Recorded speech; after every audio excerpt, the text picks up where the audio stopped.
বাস্তু ভিজিটে যাওয়া হয় তার বাড়িতে, যখন দেখলাম তারই বাড়িতে দুজন স্পিরিট আমি তখন অলরেডি দেখতে পাচ্ছি তার বাড়িতে। মৃত্যুর আগে কোনো কাঙ্ক্ষিত ব্যক্তি, মানে যিনি কিছুক্ষণ পর হয়তো মৃত্যু শয্যায় যাবেন, সেরকম ব্যক্তি তার কিছুক্ষণ আগে থেকে তার আগের জেনারেশন যারা মারা গেছেন, তার বাবা, কাকা, মামা, পিসি, মা, ভাই, বোন, দাদা, যারা যারা গেছেন তাদেরকে কিন্তু সে দেখতে পায়। আলমারি, খাট এগুলো মানুষ ব্যবহার করে ঠিকই, কিন্তু নিত্য প্রয়োজনীয় জিনিস যেগুলো, সেগুলো বেশি সমস্যাদায়ক। যেমন ধরো কারো ব্যবহার করা জামা কাপড়, কারো ব্যবহার করা কোনো জিনিস, কোনো পার্স, গড়ি।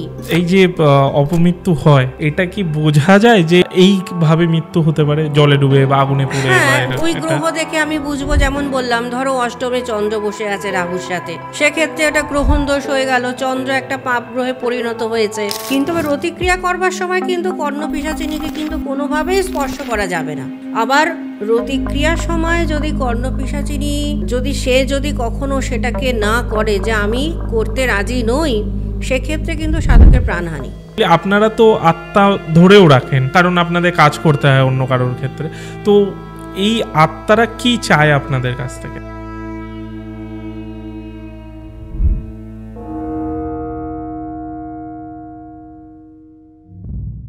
মৃত্যু এবং মৃত্যুকে ঘিরে আমাদের আত্মা, মৃত্যুর আগে ঠিক আমাদের সাথে কি হয় এবং মৃত্যুর পরে আমাদের আত্মা কি করে, এই সব কিছু আমরা আলোচনা করেছি আজকের পডকাস্টে। এছাড়াও কর্ণপিশাচিনী সাধনা এবং মধুমতি সাধনা নিয়েও আমরা আলোচনা করেছি, তার সাথে প্রথমবার পরিসাধনা নিয়েও আলোচনা করেছি।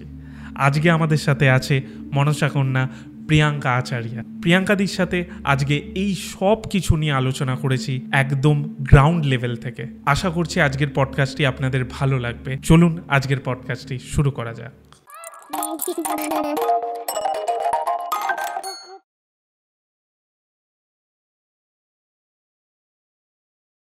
প্রিয়াঙ্কাদি, welcome to unscripted talk with শান্তদীপ।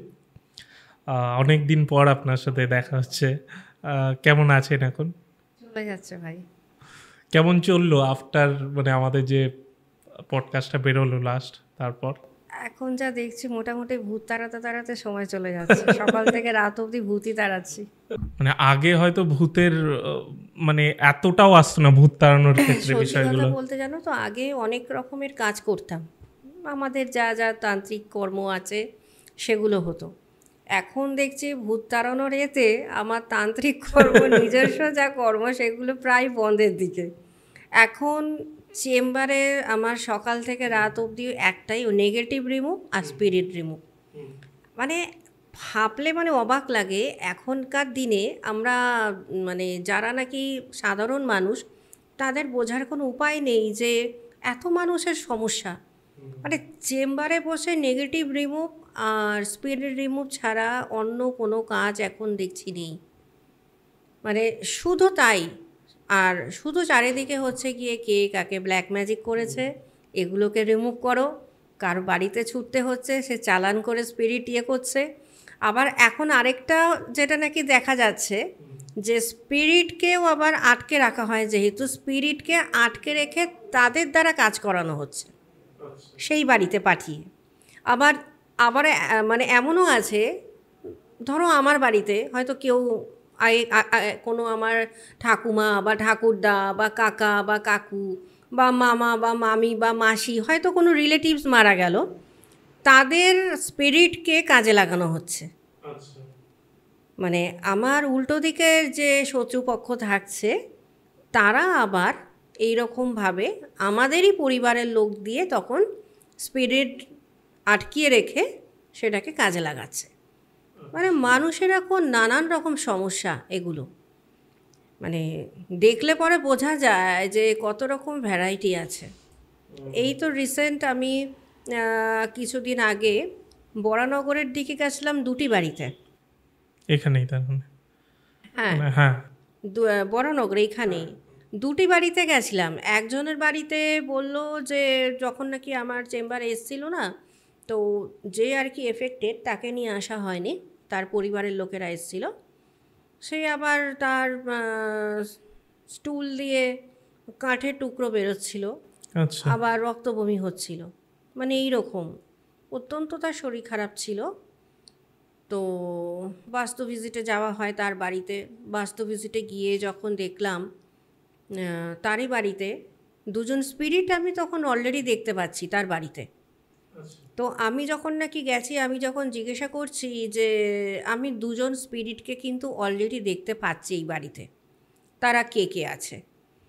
তখন বলছে, প্রথমে না ইগনোর করলো ব্যাপারটা, বলছে না এর মধ্যে তো সেরকম তো কোনো কিছু হয়নি। আমি বললাম, হতে পারে না, আমি দেখতে পাচ্ছি তাদেরকে, এখন হয়নি, 2 বছর পরেও যদি ঘটেছে এইরকম কোনো ঘটনা, এই বাড়িতে পরপর দুজন মারা গেছেন।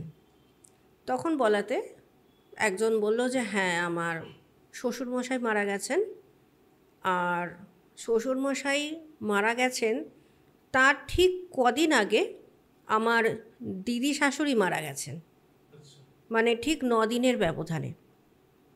তো তারপর থেকেই দেখছি বাড়িতে একটা মানে সন্ধেবেলা হলে একটা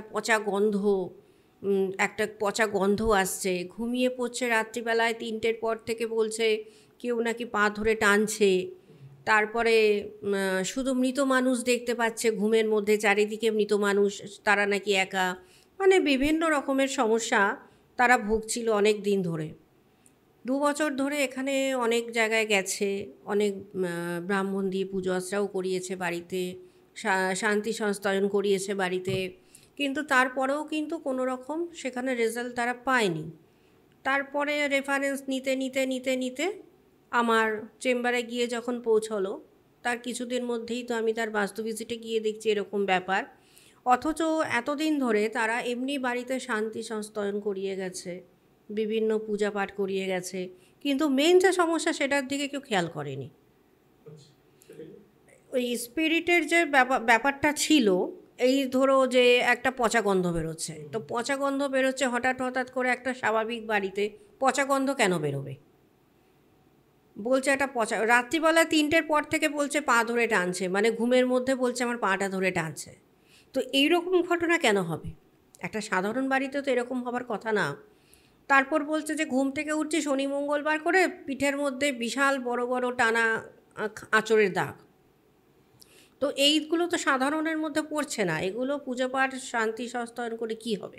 সমস্যাটা হয়ে রয়েছে এক জায়গায়, ট্রিটমেন্ট হচ্ছে তার আরেক রকম। তো সেক্ষেত্রে তারা কি করে রিমুভ হবে? ম্যাক্সিমাম লোকই তো এখন এরকম আসছে। তারপরেই আবার কিছুদিন পর আরেকটি বাড়িতে গেছিলাম, তারও সেই একই রকম ব্যাপার। তারও বাড়িতে মা মারা গেছিলেন কোভিডের সময়। কোভিডের পর থেকেই তার বাড়িতে একটা সমস্যা চলছিল।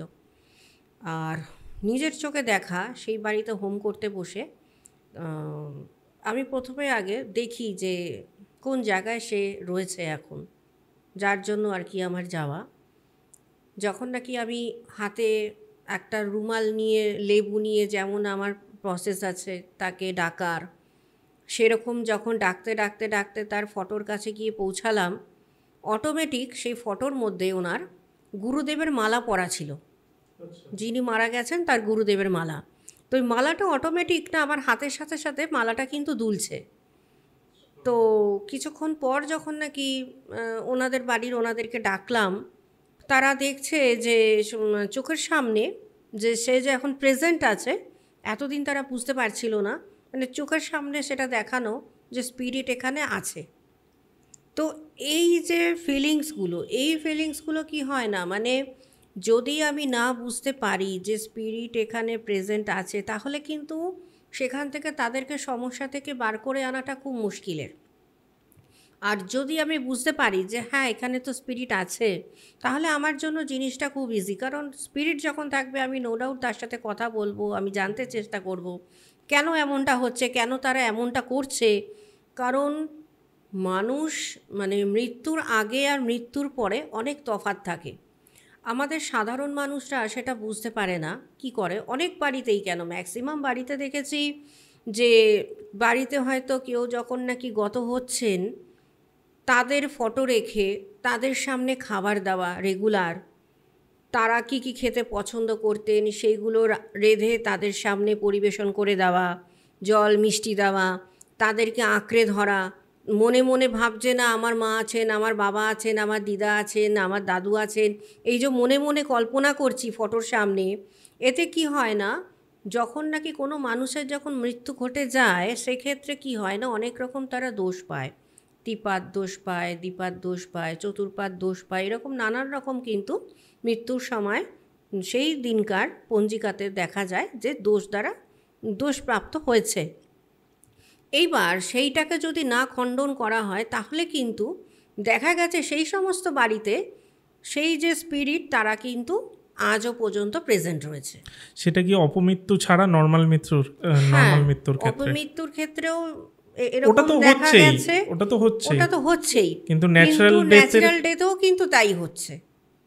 ন্যাচারাল ডেথের ক্ষেত্রেও সেটা হয়ে থাকে। এই জন্য হয় মৃত্যুর পর আর মৃত্যুর আগে অনেক তফাৎ।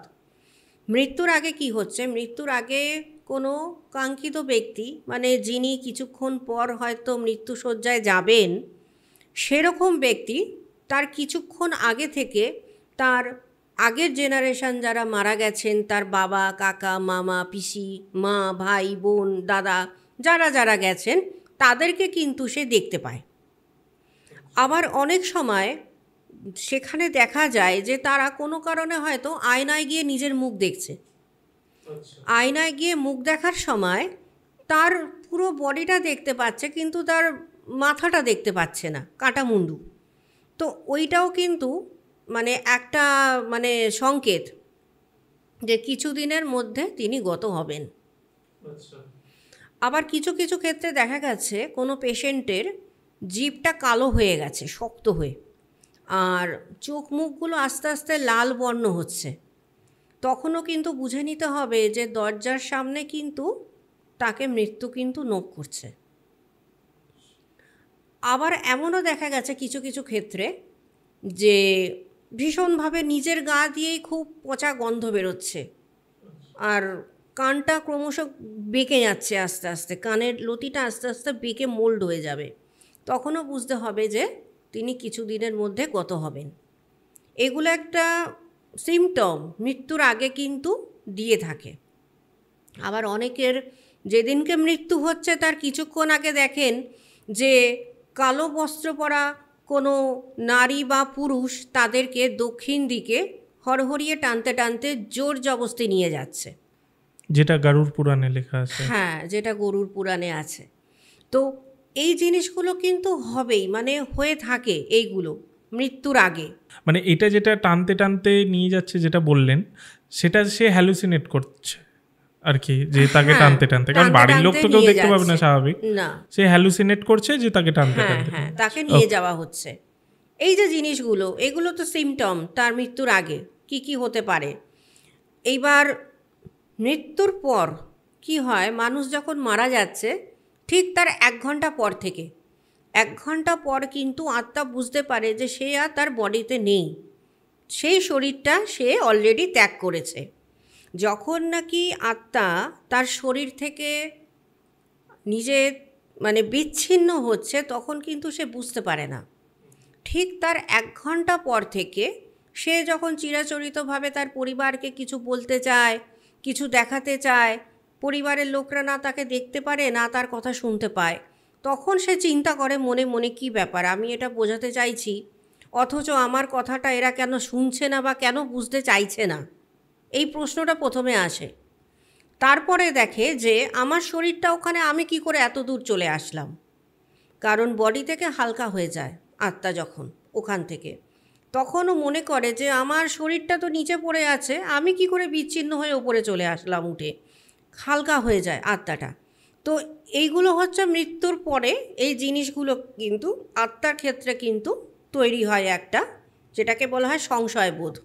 কারণ সে বুঝে উঠতে পারে না যে জিনিসগুলো কি হচ্ছে, আমার কথা কেউ শুনতে পাচ্ছে না, আমাকে কেউ দেখতে পাচ্ছে না, আমি বোঝাতে চাইছি কেন আমাকে বুঝতে চাইছে না, আমার শরীরটাই বা কেন নিচে পড়ে আছে, এইগুলো আত্মার বুঝতে 1 ঘন্টা সময় লেগেই যায়। তো আর একটা আত্মার ওজন হচ্ছে 22 গ্রাম থেকে 25 গ্রাম, ঠিক 22 গ্রাম থেকে 25 গ্রাম হচ্ছে একটা আত্মার ওজন।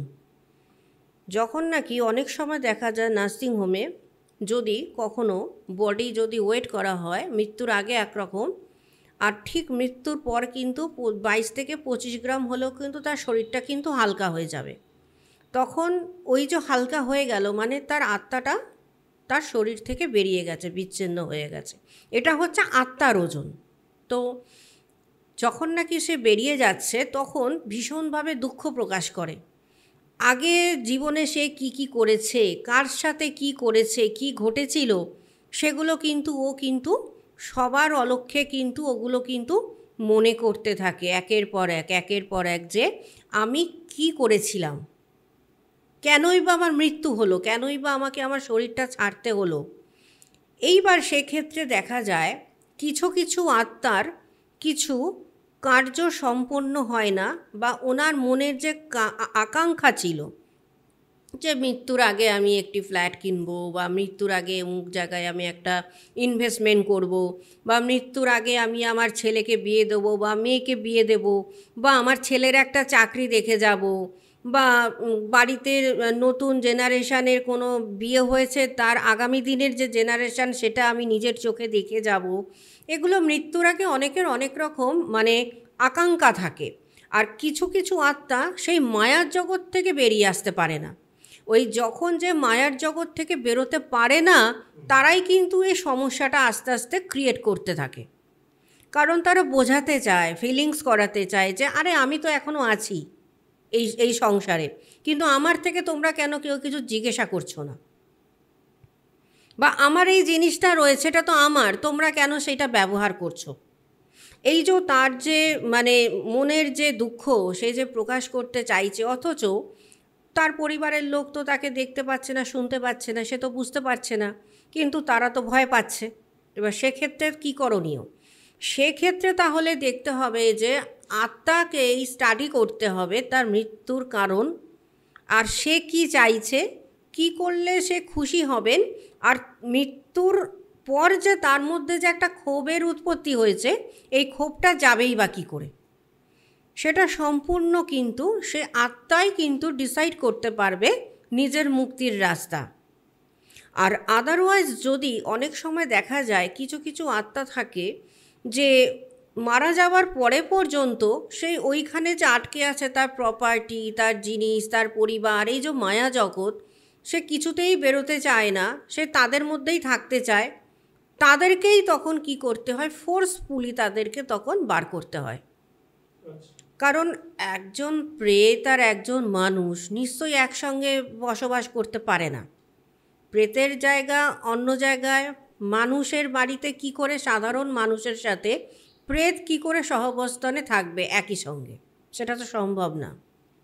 তো সেক্ষেত্রে দেখা যায় যে কারো ভীষণভাবে অর্থের একটা ক্রাইসিস আসছে, ভীষণভাবে অনেক ভালো ব্যবসা সেটা নষ্ট হয়ে যাচ্ছে, ভীষণভাবে বাড়ির শান্তি নষ্ট হয়ে যাচ্ছে, বাড়িতে সব সময় একটা অশান্তি লেগে আছে, বিনা কারণে নিজেদের মধ্যে নিজেরা চিৎকার চেঁচামেচি করছে। এই কিছুদিন আগেই আমার দক্ষিণেশ্বরের চেম্বারে 3 জন এসেছিলেন, মা, মেয়ে আর বাবা। তাদের পরিবারে এরকম 3 বছর আগে একটি ঘটনা ঘটেছিল। তার আর কি ওনার থাকে ওনার মামা বাড়িতে, মা মানে মায়ের সম্পত্তি ওটা, তার মা মারা গেছে, পুরো প্রপার্টিটা ওর মায়ের নামে ছিল। এবার মারা যাওয়ার আগে কি হয়েছে সে ভাগ করে দিতে পারেনি, এবার এখন সেটা যৌথ পরিবার একসঙ্গে থাকছে, নিজেদের মধ্যে মারামারি করছে সম্পত্তি নিয়ে। এইবার সেই যে তার যে মনের যে ক্ষোভ সেটাকে সেই স্পিরিট কিন্তু এখনও কিন্তু প্রকাশ করে যাচ্ছে। আমাকে এসে বলছে যে মা আমাদের হেন কোনো ওষুধ নেই বাকি যে আমরা নিচ্ছি না। বলছে কখনো দেখছি চোখের সমস্যা, চোখের পাওয়ার বেড়ে যাচ্ছে, কখনো নাকের সমস্যা, নাকের ড্রপ নিচ্ছি, কখনো কানের সমস্যা, কানে শুনতে পাচ্ছি না, কখনো দেখছি প্রেশার বেড়ে যাচ্ছে। বলছে আমার বাবার কোনো দিনও সুগার ছিল না, তার সুগার বেড়ে গেছে প্রচণ্ড। আমার মায়ের আগে চোখের কোনো সমস্যা ছিল না, ভদ্রমহিলা এসে এইরকম মোটা কাঁচের মানে পাওয়ার হয়ে গেছে চোখে, পাওয়ার বাড়তে বাড়তে চোখের। বলছে আমরা নিজেরা এবার মনে হচ্ছে এবার আমরা নিজেরা এবার সুইসাইড করব, কারণ আমরা নিজেদের ওপর নিজেরা খুব বিরক্ত ফিল করছি। মানে বাড়ির একজন, পরিবারের একজন একজনকে নিজেরা সহ্য করতে পারছে না, মানে এমন এখন একটা অবস্থা তৈরি হয়ে গেছে। কারণ স্পিরিট হচ্ছে নেগেটিভ। যখন একজন ব্যক্তি মারা যাচ্ছে তারপর থেকে তার আত্মাটা কিন্তু তার পরিবারের জন্য কিন্তু মোটেই ভালো নয়। যখন থেকে সে তার শরীরটি ছেড়ে দিচ্ছে তখন থেকে কিন্তু উনি কিন্তু তার মায়া জগতে নিজে থাকবার জন্য কিন্তু একের পর এক কিন্তু অন্যায় কিন্তু করতে থাকে পরিবারের ওপরে। কারণ তার মাথায় এটাই ঘোরে যে আমাকে বোঝাতে হবে যে আমি আছি, আর আমাকে আমার জিনিসটা চাই, আমার জিনিস অপরে কেন নেবে, আমার জিনিস অপরে কেন ব্যবহার করবে। কারণ উনি তো এখনও মায়া জগৎ থেকে বেরোতে পারেনি। এবার যতক্ষণ মায়া জগৎ থেকে না বেরোবে ততক্ষণ তো পুনর্জন্ম তার সম্ভব না। এবার অনেক সময় আমরা এর জন্যই কি দেখি যে কেউ মারা গেলে তার জিনিসপত্র পুড়িয়ে দেওয়া হয়, হ্যাঁ বা গঙ্গায় ভাসিয়ে দেওয়া একদম। হয়। অনেক সময় তার জিনিসপত্র পুড়িয়ে দেওয়া হয়, কখনো গঙ্গায় ভাসিয়ে দেওয়া হয়, কখনো ডোনেট করে দেওয়া হয়। তার প্রিয় চশমা, তার প্রিয় পার্স, তার প্রিয় ঘড়ি, এগুলো কিন্তু কিছুই তখন রাখা উচিত না। যার জন্য সঙ্গে সঙ্গে দেখা গেছে অনেকে ওগুলো নিয়ে একবারে চলে যায়, সেগুলো একেবারে পুড়িয়ে দিয়ে চলে আসে। এমনকি বিছানাটা পর্যন্ত অনেকে রাখে না, তো সব বালিশ যা যা ব্যবহার করতো সব নিয়ে পুড়িয়ে দেয়। এই একটাই কারণে। কারণ আমার মানে কারো পরিবারে যখন কেউ মারা যাচ্ছে সে খুব ইমোশনালি জিনিসগুলো করছে, বাবার জিনিস আটকে রাখছে, মায়ের জিনিস আটকে রাখছে, কিন্তু তারা বুঝতে পারছে না যে এই যে আমার মানে পরবর্তীকালে আমার কি অবস্থা হতে পারে এগুলো রাখার পরে। কারণ তারা তো মুক্তি পাচ্ছে না, তারা তো ফিরে আসছে, আবার ফিরে আসছে। আর তারা যে এখনও বর্তমান সেটাকে বারবার তারা ফিল করানোর চেষ্টা করছে। সেই ক্ষেত্রে দেখা গেছে অনেক পরিবার মানে উন্মাদের মতন হয়ে গেছে এখন তারা, এই শুধু এই স্পিরিটের জন্যে। মানে তারা নিজেরা এখন চাইছে যে স্পিরিট মুক্তি হোক আর না হোক, আমরা যাতে মুক্তি পাই। মানে এমন একটা অবস্থায় এসে দাঁড়িয়েছে এখন। তো মৃত্যুর পরে আত্মার অনেক কিছু আকাঙ্ক্ষা থাকে, সেগুলো আকাঙ্ক্ষাগুলো আগে জানতে হবে কি কারণে সে মারা গেছে, কিভাবে সে নিজে থেকে যাবে। যদি সে মায়া জগতে এখনও আটকে থাকে তাহলে সেই মায়া জগৎটাকে তার কাটিয়ে দিতে হবে। এই জিনিসগুলো কিন্তু মানে থেকেই যায়। একটা জিনিস আমি বলি যেটা আমার মানে মনে হলো, যে ধরুন একটা ঠাকুমা বা দাদু, সে তো মারা যাচ্ছে, তার ইচ্ছে ছিল তার নাতির যে ছেলে মেয়ে হবে তাকে, যেটা আপনি বললেন যে দেখার ইচ্ছা, এবার দেখা গেল ও আত্মারূপে বাড়িতে রয়েছে। ওকে, এবার তারপর আমরা কিছু বছর পর দেখতে গেলাম সেই বাড়িতে হয়তো সেই বাচ্চা এসছে। এবার যখন সে সেই মানে নাতির ছেলে বা মেয়েকে দেখতে পেলো, তখন তো তার চলে যাওয়ার কথা, মানে কারণ তার আকাঙ্ক্ষা বা ইচ্ছাটা তো পূরণ হয়ে যাচ্ছে না, তখন সেই ক্ষেত্রে আকাঙ্ক্ষা আরো বাড়তে থাকে।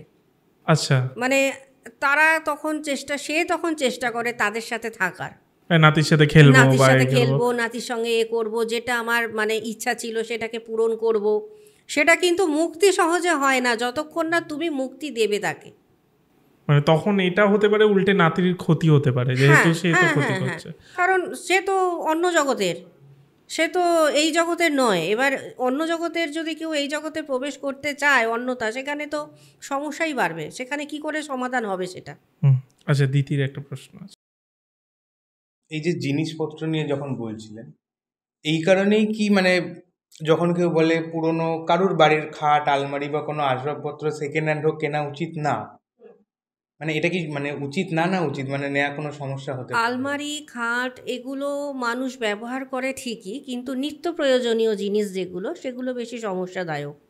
যেমন ধরো কারো ব্যবহার করা জামা কাপড়, কারো ব্যবহার করা কোনো জিনিস, কোনো পার্স, ঘড়ি, মানে তারপরে ধরো তার ব্যবহার করা কোনো পাঞ্জাবি বা তার ব্যবহার কোনো শার্ট, বা হয়তো মার ব্যবহার করা হয়তো গলার হার, অর্নামেন্টস, তার আংটি, তার গলার হার, কানের দুল, সে হয়তো তার বিয়েতে পেয়েছিল যৌতুক হিসাবে, তার এটা নিজস্ব একটা ভালো স্মৃতি, সেইটা হয়তো তোমরা তখন ব্যবহার করছো। সেক্ষেত্রে কিন্তু যে ব্যবহার করছে তার কিন্তু সমস্যা, কারণ সে তো এখনও সেই মায়াটাকে কাটাতে পারেনি, দ্রব্যের যে মায়া, কারণ সে এখনও মায়া জগতেই রয়েছে। এই যে সংশয়, এই যে ভ্রম, এটা কাটাতেই লেগে যায় 1 বছরের বেশি। এবার সেখানে যদি কোনো রকম দোষ পেয়ে গেল তাহলে কিন্তু সেই দোষ ত্রুটি কিন্তু তোমাকে কিন্তু খণ্ডন করাতে হবে। এবার আপনি যেহেতু শ্মশানে পুরো সাধনা করেন, আপনি তো বহু মানে শ্মশানে সবের ওপরও সাধনা করেছেন, আপনি বলেইছেন, তো আপনি তো দেখছেন যে একটা বডি পুড়ছে, তার আত্মা কি সেখানে থাকে? আত্মা নো ডাউট সেখানে থাকে, মানে আচ্ছা। তার আত্মা কেন, সেদিনকে ধরো যার যার বডি পুড়ছে প্রত্যেকেই কিন্তু সেখানে বর্তমান থাকতেও পারে, নাও থাকতে পারে। কারণ কি হয় দেখবে, কেউ মারা যাচ্ছে যখন, কারো বাড়িতে 10 দিনে কাজ হয়, কারো বাড়িতে 11 দিনে কাজ হয়, কারো বাড়িতে 15 দিনে কাজ হয় মৃত্যুর পর। এই যে দিনগুলো তারা মানে চায় সবসময় তাদের বাড়ির সাথেই কাটাতে। মানে শ্মশানে যেই মুহূর্তে তার বডিটাকে পুড়িয়ে দেওয়া হচ্ছে সে তখন ভীষণভাবে কাঁদছে, এটাই জিজ্ঞেস করতে কারণ যাচ্ছিলাম। সে তো ঢুকতে চায়, আত্মা কিন্তু পুনরায় তার শরীরে কিন্তু আবার প্রবেশ করতে চায়। এটা আত্মার একটা সহজাত ধর্ম যে সে আবার প্রবেশ করতে চাইবে, কারণ এতদিনকার মায়া তার ওই শরীরটা, নতুন শরীর কি হবে সে জানে না। আর পুরনো যেটা শরীরও নিজেকে নিজে দেখে যেটা অভ্যস্ত, ও ও তো তখনও মানতে পারছে না যে এইটা আমার আর না, আমাকে অন্য কোনো শরীরে ধারণ করতে হবে।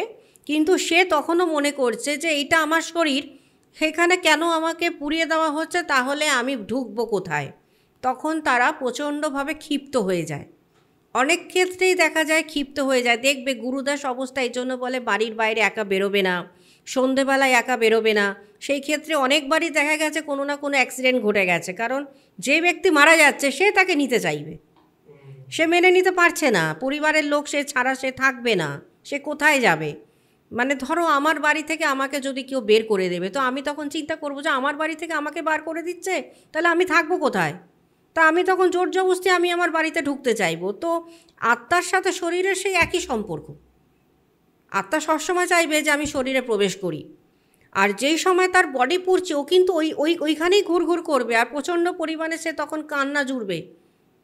সে কি করবে বুঝতে পারবে না, অঝোরে কাঁদবে যে আমার আমার শরীর পুড়িয়ে দেওয়া হচ্ছে।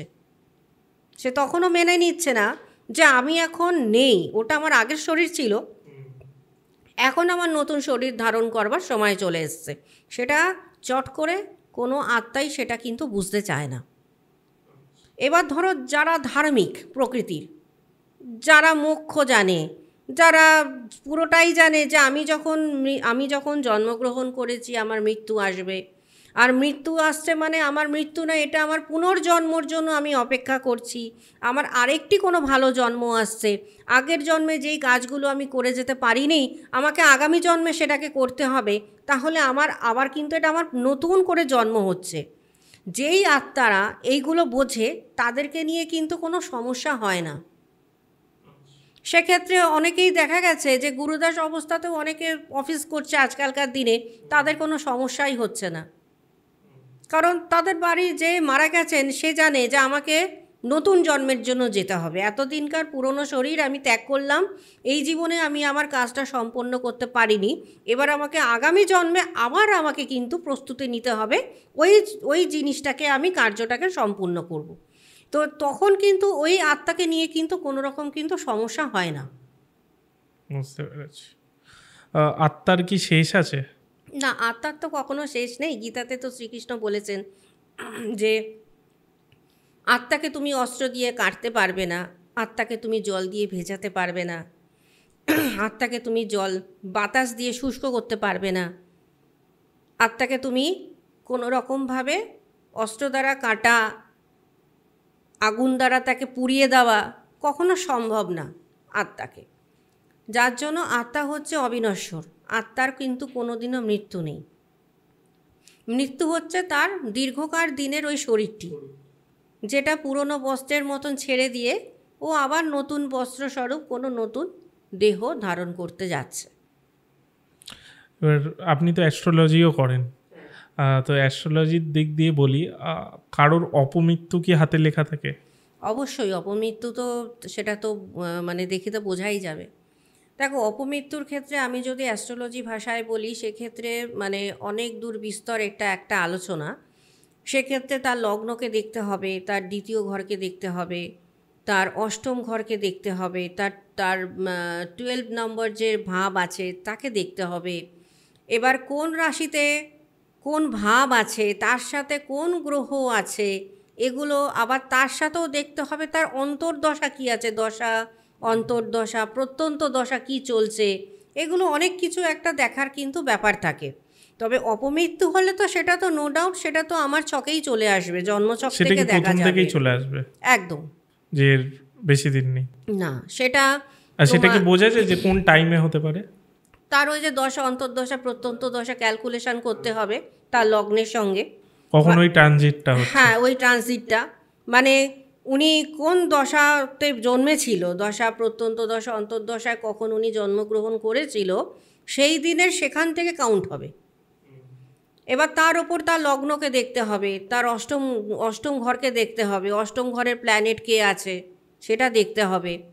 যেমন ধরো অষ্টম ঘরে ধরো চন্দ্র আছে, চন্দ্রের সাথে হয়তো রাহু আছে কোনো কারণে, তো সেক্ষেত্রে কি হলো, চন্দ্র তো পীড়িত হয়ে গেল। এবার রাহুর সংযোগ ঘটেছে এখানে অষ্টমে, তখন কি হচ্ছে, তার হয়তো জলযাত্রা করছে, কোনো সমুদ্রে পাড়ি দিচ্ছে, সেই সময় তার দুর্ঘটনা ঘটে গেল। কারণ অষ্টম ঘর বিচার করে তার মৃত্যু, অষ্টম ঘর বিচার করে তার মৃত্যু, পঞ্চম ঘর বিচার করে তার পুনর্জন্ম, তার আগের জন্মে সে কি করেছিল। আচ্ছা, এটা মানে দেখা যায়? হ্যাঁ, পঞ্চম ঘর থেকে বিচার হবে তার পুনর্জন্ম, তার আগের জন্মে কি কি ছিল, কি করেছিল, তার কার্য কি। ওই যে তোমার যেটা নাকি দশা অন্তর্দশায় যেই সময় ওর জন্মগ্রহণ করছে, তার সাথে পঞ্চম ঘরের যে গ্রহ থাকছে, কি পজিশানে থাকছে, কত ডিগ্রি থাকছে, কোন ভাব মানে কোন রাশিতে বসে আছে, এগুলো একটা দেখার একটা ব্যাপার থাকে। আচ্ছা, এই যে অপমৃত্যু হয়, ওকে, এটা কি বোঝা যায় যে এইভাবে মৃত্যু হতে পারে, জলে ডুবে বা আগুনে পুড়ে? বা হ্যাঁ, ওই গ্রহ দেখে আমি বুঝবো। যেমন বললাম, ধরো অষ্টমে চন্দ্র বসে আছে রাহুর সাথে, সেক্ষেত্রে এটা গ্রহণ দোষ হয়ে গেল, চন্দ্র একটা পাপ গ্রহে পরিণত হয়েছে। চন্দ্র যেহেতু জলরাশিকে বোঝায়, আর অষ্টম ঘর যেখান থেকে মৃত্যু দেখাচ্ছে, তার মানে তার মৃত্যু ওই জল থেকে তার ফাড়া, জল থেকে তার দুর্ঘটনা। আবার ধরো অষ্টম ঘরে হয়তো মঙ্গল আর রাহু বসে আছে। ন্যাচারালি, আমি যে কাটছি কথাটা, ন্যাচারালি তো সবাই বলে যে মানে যে কোনো ক্ষেত্রেই বলে একে জল থেকে সাবধান রাখবে, এই বয়স অব্দি এর জলে ফাড়া আছে। কাউকে বলে আগুন থেকে ফাড়া আছে, আগুন থেকে সাবধান রাখবে, এটা তো সবাইকেই বলে ন্যাচারালি। না না, কি মানে হয়, আমাকে যেমনি বলেছে জলের ফাড়া আছে, তাহলে তোমার চন্দ্র দেখতে হবে কোথায় বসে আছে, মানে কোথায় বসে আছে বলতে কোন রাশিতে বসে আছে। কিন্তু আমাকে একটা সময়ও বলে দিয়েছিল, যেটা আমি পেরিয়ে এসেছি, যাই হোক, এই সময় অবধি জলে ফাড়া। হ্যাঁ, সেটা তো দশা অন্তর্দশা দেখে বলেছে। এবারে ধরো সেই যে গ্রহ আছে এমন কোনো নক্ষত্রের সাথে বসে আছে অষ্টম স্থানে গিয়ে, সব ভাব কিন্তু মৃত্যু দেয় না। আচ্ছা, সব ঘর মৃত্যু দেয় না, প্রত্যেকটা ভাবের আলাদা আলাদা কাজ আছে। অষ্টম যে ঘর থাকছে সেটা দেখে বোঝা যায় যে তার মৃত্যু কেমনভাবে ঘটবে। এইবার সেই অষ্টম ভাবের যে গ্রহ থাকছে সে কার সাথে বসে আছে, সে তার জন্য কতটা ফ্রুটফুল, না সেই মানে সে অলরেডি পাপ গ্রহে পরিণত হয়েছে, সেখান থেকেই তার মৃত্যু গণনা হবে অষ্টম ঘর থেকে। এবার তার সাথে আমাকে দেখতে হচ্ছে 12 হাউস, মানে মৃত্যু হচ্ছে সাকসেস, মানে আমি মৃত্যু হচ্ছে 12, মানে চলে যাচ্ছে, আমি আর বাঁচাতে পারছি না তাকে। ধরো কোনো ব্যক্তি হসপিটালাইজড হলো, ধরো কারো অ্যাক্সিডেন্ট হলো, এবার হতে পারে অ্যাক্সিডেন্ট থেকে মৃত্যু, হতে পারে অ্যাক্সিডেন্ট থেকে হসপিটালে ভর্তি হলো, সেখান থেকে আবার ট্রিটমেন্ট করে বাড়ি চলে আসলো। এবার সেক্ষেত্রে কিন্তু কি হবে, ধরো যদি সে বাইরে যায়, ধরো হসপিটালে ভর্তি হলো, সেক্ষেত্রে কিন্তু ওই হসপিটালে ভর্তি হবে, সে বাড়ি ফিরবে কি না সেটা কিন্তু বিচার করবে 11th হাউস আর 12 হাউস। মানে যদি 11th হাউস তার সহায় হয়ে গেল, তার মানে ট্রিটমেন্ট দ্বারা সুস্থ হয়ে সে বাড়ি ফিরছে। আর 12 হাউস যদি তার বেশি অ্যাক্টিভ থাকে, তার মানে ও আর বাড়ি ফিরছে না। তখন অষ্টম ঘরের সাথে 12 হাউসের কিন্তু কানেকশান দেখে নিতে হবে, সেখান থেকে বোঝা যাবে তার অপমৃত্যু। এইটা কি আটকানো কোনোভাবে সম্ভব? দেখো, আটকানো চেষ্টা করা যেতে পারে। মানে আমি শুনেছি ওই মহামৃত্যুঞ্জয় কবচ বা এরকম কিছু দিয়ে। হ্যাঁ, মহামৃত্যুঞ্জয় কবচে কি হয়, ধরো দেখো আমি একটা কথা বলি, জন্ম মৃত্যু বিবাহ এই তিনটে জিনিস কিন্তু ঈশ্বরের হাতে। আমরা কিন্তু এখানে যারা বসে আছি সবাই প্রসেস করছি, আমরা চেষ্টা করছি মানুষকে বাঁচানোর জন্য, কারণ আমার কাছে একজন এসছে অসহায় হয়ে, আমি চাইবো যাতে সে নিশ্চয়ই আমার থেকে কোনো সাহায্য পাক। তো সেক্ষেত্রে হয়তো দেখা গেল যে পুরোপুরি তো আর সারা জীবন কেউ বেঁচে থাকবে না। আমি যদি ধরো মহামৃত্যুঞ্জয় পাঠ করালাম, কবচ করালাম, সেক্ষেত্রে আমিও তো একদিন মারা যাব। ধরো আমি রোজ মহামৃত্যুঞ্জয় কবচ করাচ্ছি, রোজ আমি রুদ্রাভিষেক করাচ্ছি, কিন্তু আমিও তো একটা দিন পর মারা যাব।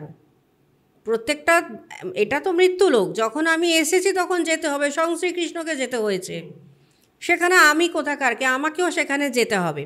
সেখানে হয়তো দেখা গেল যে ভদ্রলোকের মৃত্যু হয়তো 2 বছরের মধ্যে হবে, অপমৃত্যু বা স্বাভাবিক মৃত্যু যেভাবেই হোক, ওই ট্রানজিট দেখে, অষ্টম ঘর দেখে। সেখান থেকে হয়তো আমি তাকে হয়তো আরও 3টে বছর বাড়িয়ে দিলাম, কিন্তু হবেই। কিন্তু হবেই। এবার কোনো কোনো পরিবারের মানুষ মেনে নিতে পারে না, বলছে না 3 বছর পাওয়া মানে তো অনেক, 3 বছর তো সে আমার মধ্যে থাকলো, আমাদের সাথে থাকলো, তাহলে 3টে বছর জন্য চেষ্টা করি। কিন্তু এমন তো না যে আমি করে দিলাম মানে সে একেবারেই বেঁচে গেলেন, আর কখনোই উনি গেলেন না, এটা তো কখনো সম্ভব না। তাহলে এই যে আমরা যারা এত রকম কাজ করছি, মানুষকে সাহায্য করছি, তাহলে আমাদেরও তো একদিন মৃত্যু ঘটছে, তাহলে আমরা তো অমর হয়ে থাকতাম। এত কিছু জেনে তো আমরা তাহলে অমর হয়ে থাকতাম। শ্রীকৃষ্ণ কি জানতেন না যে তার সময় কখন? সে তো নিজে ইচ্ছাভাবে চলে গেলেন। তো সেও জানতো যে আমি যখন নাকি জন্মগ্রহণ করেছি মনুষ্য রূপে, তখন আমাকেও যেতে হবে, যেতে প্রত্যেককেই হবে। এবার আত্মা নিয়ে আবার একটু আসি। আহ, একটা আমরা ভূতের কাহিনী বা যে কোনো জায়গায় দেখি যে মানে, বা শুনেও থাকি যে ধরুন এই জায়গাটা একটা ছেলে আমাকে দাঁড় করালো, আমাদের ওদিকে হয়েছে, আমি সেটাই বলি। আমাদের ওদিকে গোরস্থান বলে একটা জায়গা আছে, ওই গোরস্থান মোড়ে, এটা শোনা কথা, আমি জানি না কতটা সত্যি মিথ্যে। তো সেখান থেকে মানে কয়েকজনকে দেখতে পাচ্ছিল রোজ। ওকে, তো তারপর কি হয়েছে, একজন বলছিল যে এরকম বাইক করে একটা ছেলে যাচ্ছে, তাকে একটা ছেলে লিফট চেয়েছে যে ভাই আমাকে অত অব্দি ছেড়ে দিবি? তো সেই বলেছে হ্যাঁ ঠিক আছে বসুন বসুন। তো বাইকে করে গেল, হাফ রাস্তা গেল, কি বললো ছাড় যাবো না, তুই আমাকে, মানে রাত 11টা 12টা, ওকে ছাড় যাবো না, তুই আমাকে যেখানে এনেছিলি সেখানেই মানে রেখে দিয়ে আয়। ওকে, সে ভাবছে পাগল নাকি, আবার ব্যাকে যাচ্ছে, দিয়ে মিরারের দিকে তাকিয়েছে, দেখছে পেছনে কেউ নেই। ওকে, এটা আমি জানি না কতটা সত্যি কতটা মিথ্যে, ভুয়ো ঘটনাও হতে পারে, বাট আমি যদি এটাকে সত্যি ধরে চলি, আপনি বললেন আত্মার কোনো ফর্ম নেই, ওকে, তাহলে এটা কি, যদি এটা সত্যি হয়ে থাকে, এটা মানুষ রূপটা কি? একদম। এবার ধরো আত্মা যদি মনে করে যে সে কখনো কুকুরেও পরিণত হতে পারে, সে কখনো মানুষ রূপেও থাকতে পারে, আর যে কোনো মানুষকে কি দেখা দিতে পারে, সেটা ও যদি মনে করে, ও যদি মনে করে যে আমি আমার উপস্থিতিটা দেখাবো, সেটা সকলের জন্য নয়, তবে সকলকে সে দেখা দিতেও পারবে না, যেহেতু রাশি ভারী এইসব হ্যাঁ, ব্যাপার হ্যাঁ। থাকে। তার মধ্যেও ব্যাপার আছে, যাকে দেখা দিচ্ছে তার চার্টটা কেমন আছে, তার নিজের মধ্যে কতটা পাওয়ার আছে, কতটা নিজের ডিফেন্স ক্ষমতা আছে, এগুলো কিন্তু আত্মাও কিন্তু আগে ভাবনা চিন্তা করে। তাহলে তো সকলকেই দেখা দিত, বেছে বেছে সে অপেক্ষা করে কেন কোনো একজনের জন্য? কারণ সকলকে সে দেখা দিতে পারে না, সে যদি ইচ্ছাও করে দেখা দিতে পারে না। এগুলো একটা ব্যাপার আছে। অনেকের আছে, যেমন ধরো লগ্ন খুব একদম দুর্বল, লগ্ন দুর্বল, পঞ্চম ঘর দুর্বল। আমি একটা কাটছি, লগ্ন দুর্বল বলতে কোন কোন লগ্ন দুর্বল হয়?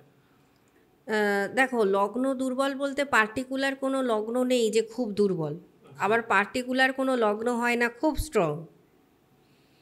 সেক্ষেত্রে আমরা বলে থাকি তুলা রাশি বা তুলা লগ্নের লোকরা একটু মানে যেহেতু শুক্রের ঘর হলে সেখান থেকে একটু দুর্বল হয়।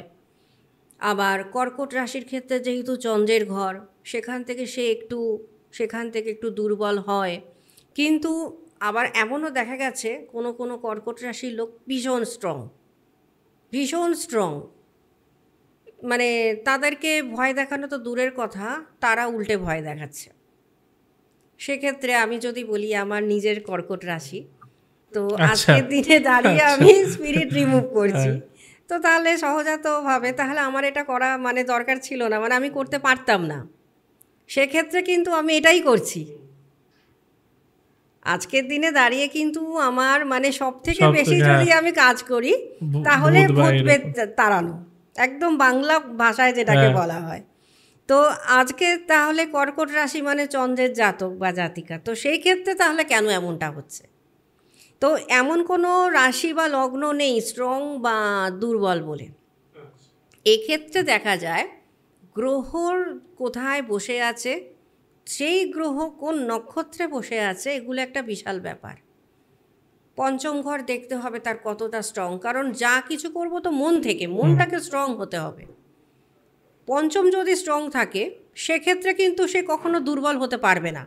তার যদি রাশি বা লগ্ন দুর্বলও হয়, ও পঞ্চম স্থানের জন্য কিন্তু ওখান থেকে বেরিয়ে যাবে। তো এই জায়গাগুলোকে দেখতে হবে, মানে একটা মানুষের পুরো চার্টটাকে বিচার করতে হয়। মানে আমি যদি বলে দিই যে তুলা রাশি বা তুলা লগ্নের জাতক জাতিকারা খুব দুর্বল হয়, বা কর্কট রাশির জাতক বা জাতিকারা খুব দুর্বল হয়, সেক্ষেত্রে বা বৃষ রাশির, কারণ বৃষ রাশিও তো শুক্রের, সেক্ষেত্রে তাহলে বলি তাহলে বৃষ রাশিও তাহলে দুর্বল। কিন্তু কোনো কোনো ক্ষেত্রে দেখা যায় বৃষ রাশির লোকরা খুব দুর্বল তো অনেক দূরের কথা, খুব জেদি, খুব একগুয়ারে, আর যেটা মনে করবে সেটাই করবে সে। তো সেক্ষেত্রে তো তাহলে মিলছে না। মানে সেক্ষেত্রে পুরো মানে জন্ম ছকটাকেই দেখতে হবে। মানে কোনো কিছুর ওপর বেস করে বলা যায় না, আমি হুট করে বলে দিতে পারি না মানে অমুক অমুক রাশি দুর্বল বা অমুক রাশি ভীষণ স্ট্রং, এটা কিন্তু হয় না সচরাচর। সেক্ষেত্রে পুরো চার্ট দেখতে হবে বসে, কোথায় কি প্ল্যানেট আছে, সে কোন নক্ষত্রে গিয়ে বসে আছে, এখন তার কি দশা অন্তর্দশা চলছে, এগুলো পুরোটা কিন্তু ক্যালকুলেশন করতে হবে। তাহলেই বোঝা যাবে যে তার দুর্বলতার কারণ কি। আবার কোনো কোনো সময় দেখা গেছে খুব সাহসী মানুষ, যে জীবনে কখনো ভয় পাওয়া তো দূরের কথা, কোনো দিনও ভয় পায়নি, কিন্তু হঠাৎ করে 2 বছর ধরে প্রচণ্ড দুর্বল হয়ে গেছে। মানে বাড়িতে একটা টুক করে শব্দ হচ্ছে তাতেও সে ভয় কেঁপে যাচ্ছে। তাহলে এমনটা কি করে হচ্ছে? ওই তার দশা অন্তর্দশা প্রত্যন্ত দশার ফল এটা। হয়তো সেই দশা অন্তর্দশা প্রত্যন্ত দশাটা তো দুর্বল হয়ে গেছে, পঞ্চম ঘরের সাথে যখন আমি মেলাচ্ছি দেখা যাচ্ছে যে সেটা অনেক তার সঙ্গে দুর্বলতাকে করে দিচ্ছে ওই ট্রানজিটটায়। ট্রানজিট।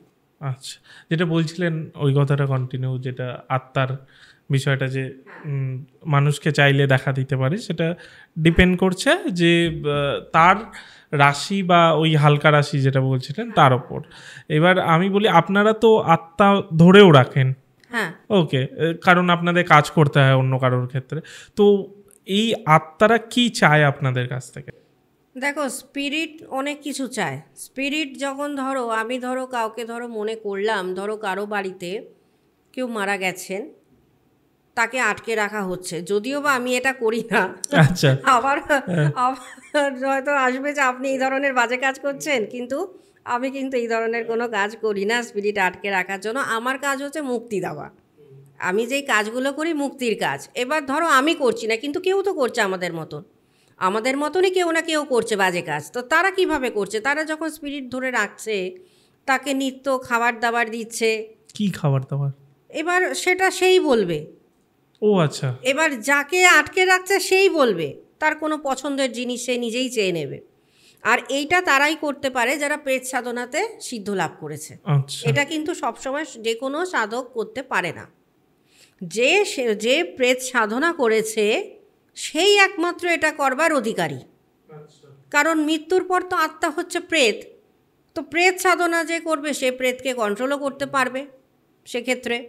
আবার অনেক সময় যেহেতু অনেকে ওই যেগুলোকে আমরা বলি যে পাত্র, কপাল পাত্র, পুরো পাত্র যে থাকে সেইগুলোকে বাড়িতে চণ্ডাল স্বরূপ সেবা করা হয়, তাদেরকে খেতে দেওয়া হয়, তাদের মারফতেও আবার স্পিরিটটাকে ধরে রাখতে সাহায্য করে তারাই। চণ্ডালকে ধরছে, চণ্ডাল প্রেতকে ধরছে, এগুলো পুরোটাই হচ্ছে সেই সাধকের ওপর ডিপেন্ড করবে। আর যাকে আটকে রাখছে, যে স্পিরিটকে আটকাচ্ছে, তার ওপর ডিপেন্ড করবে সে কি চাইছে কি চাইছে না, তার পছন্দ কোনটা তার অপছন্দ কোনটা, সম্পূর্ণ সে বলবে। আচ্ছা, আত্মারা কেন তাদের কাছে আটকে থাকে, বা মানে কোনো তান্ত্রিকের কাছে আটকে থাকে মুক্তির লোভে? না, আত্মাদেরকে মানে সব আত্মাকে তো আটকানো যায় না। কিছু কিছু আত্মা যারা মুক্তি পেয়ে গেছে তাদেরকে কি করে আটকাবে? এবার যারা এই মায়া জগতের মধ্যে আটকিয়ে আছে তাদেরকেই আটকানো হয়। কারণ সে অলরেডি মায়া জগতের মধ্যেই আবদ্ধ, সে মানতেই চাইছে না যে তার শরীরটা নেই, তার এখন এই জগতের সমস্ত মায়া বন্ধন, সে মুক্ত, সে নিজে থেকে এখানে এই জগতের সঙ্গে নিজেকে জড়িয়ে রাখতে চাইছে। না, আর একটা হয় যেটা অপমৃত্যুর ক্ষেত্রে যে আত্মাগুলো আটকে থাকে তাদেরও তো আটকায় না, তাদের আটকাতে পারে না, না। অপমৃত্যুকে যেটা ধরো, অপমৃত্যু দ্বারা যারা মারা যাচ্ছে তাদেরকে তো আটকানো হচ্ছে, কিন্তু অনেক সময় দেখা যায় ন্যাচারাল ওয়েতে যাদের ডেথ হচ্ছে তাদেরকেও কিন্তু আটকানো হয়। আটকানো হচ্ছে। সবসময় যে অপমৃত্যু হলে আটকাচ্ছে আর ন্যাচারাল যে ডেথ সে মুক্তি পেয়ে যাচ্ছে এমন কোনো কথা নেই। যে ন্যাচারাল ডেথ তারও তো কিছু না কিছু এখানে মায়া জগতে তার সে জড়িয়ে রয়েছে নিজে, যার জন্য সে নিজেই মুক্তি পেতে চাইছে না। আর যখন যে নিজে মুক্তি পেতে চাইবে না তখন তাকে দিয়ে কাজে লাগানো হবে। আচ্ছা, আর সেই তখন বলবে সে কি চায় কি না চায়, তার পছন্দ কোনটা তার অপছন্দ কোনটা, এটা তারাই বলবে তখন। মানে খাওয়া দাওয়ারও তাদের মেনু কার্ড দিতে হবে। হ্যাঁ হ্যাঁ, কারণ এইটাও তো একটা সাধনা। না, একটা আমি বলছি spirit- খাওয়া দাওয়া বিষয়টা হচ্ছে যে কেমন, মানে ধরুন আমরা যেমনি মিষ্টি খেতে ইচ্ছা করছে, এবার রোল খেতে ইচ্ছা করছে, ওদের ক্ষেত্রে কি মানে ন্যাচারালি কি খেতে ইচ্ছা করে এবারে তাদের? দেখো কেউ কেউ আছে মিষ্টি খেতে পছন্দ করে, আচ্ছা, এই সব জিনিসপত্রও খায়? হ্যাঁ সে মিষ্টি চায়। কেউ ধরো আবার মাংস খেতে পছন্দ করে, সে মাংস চায়। কেউ ধরো আবার মাছ খেতে পছন্দ করে, সে মাছও চায়। এবার ডিপেন্ড করছে তার ওপর সে কি খেতে পছন্দ করতো।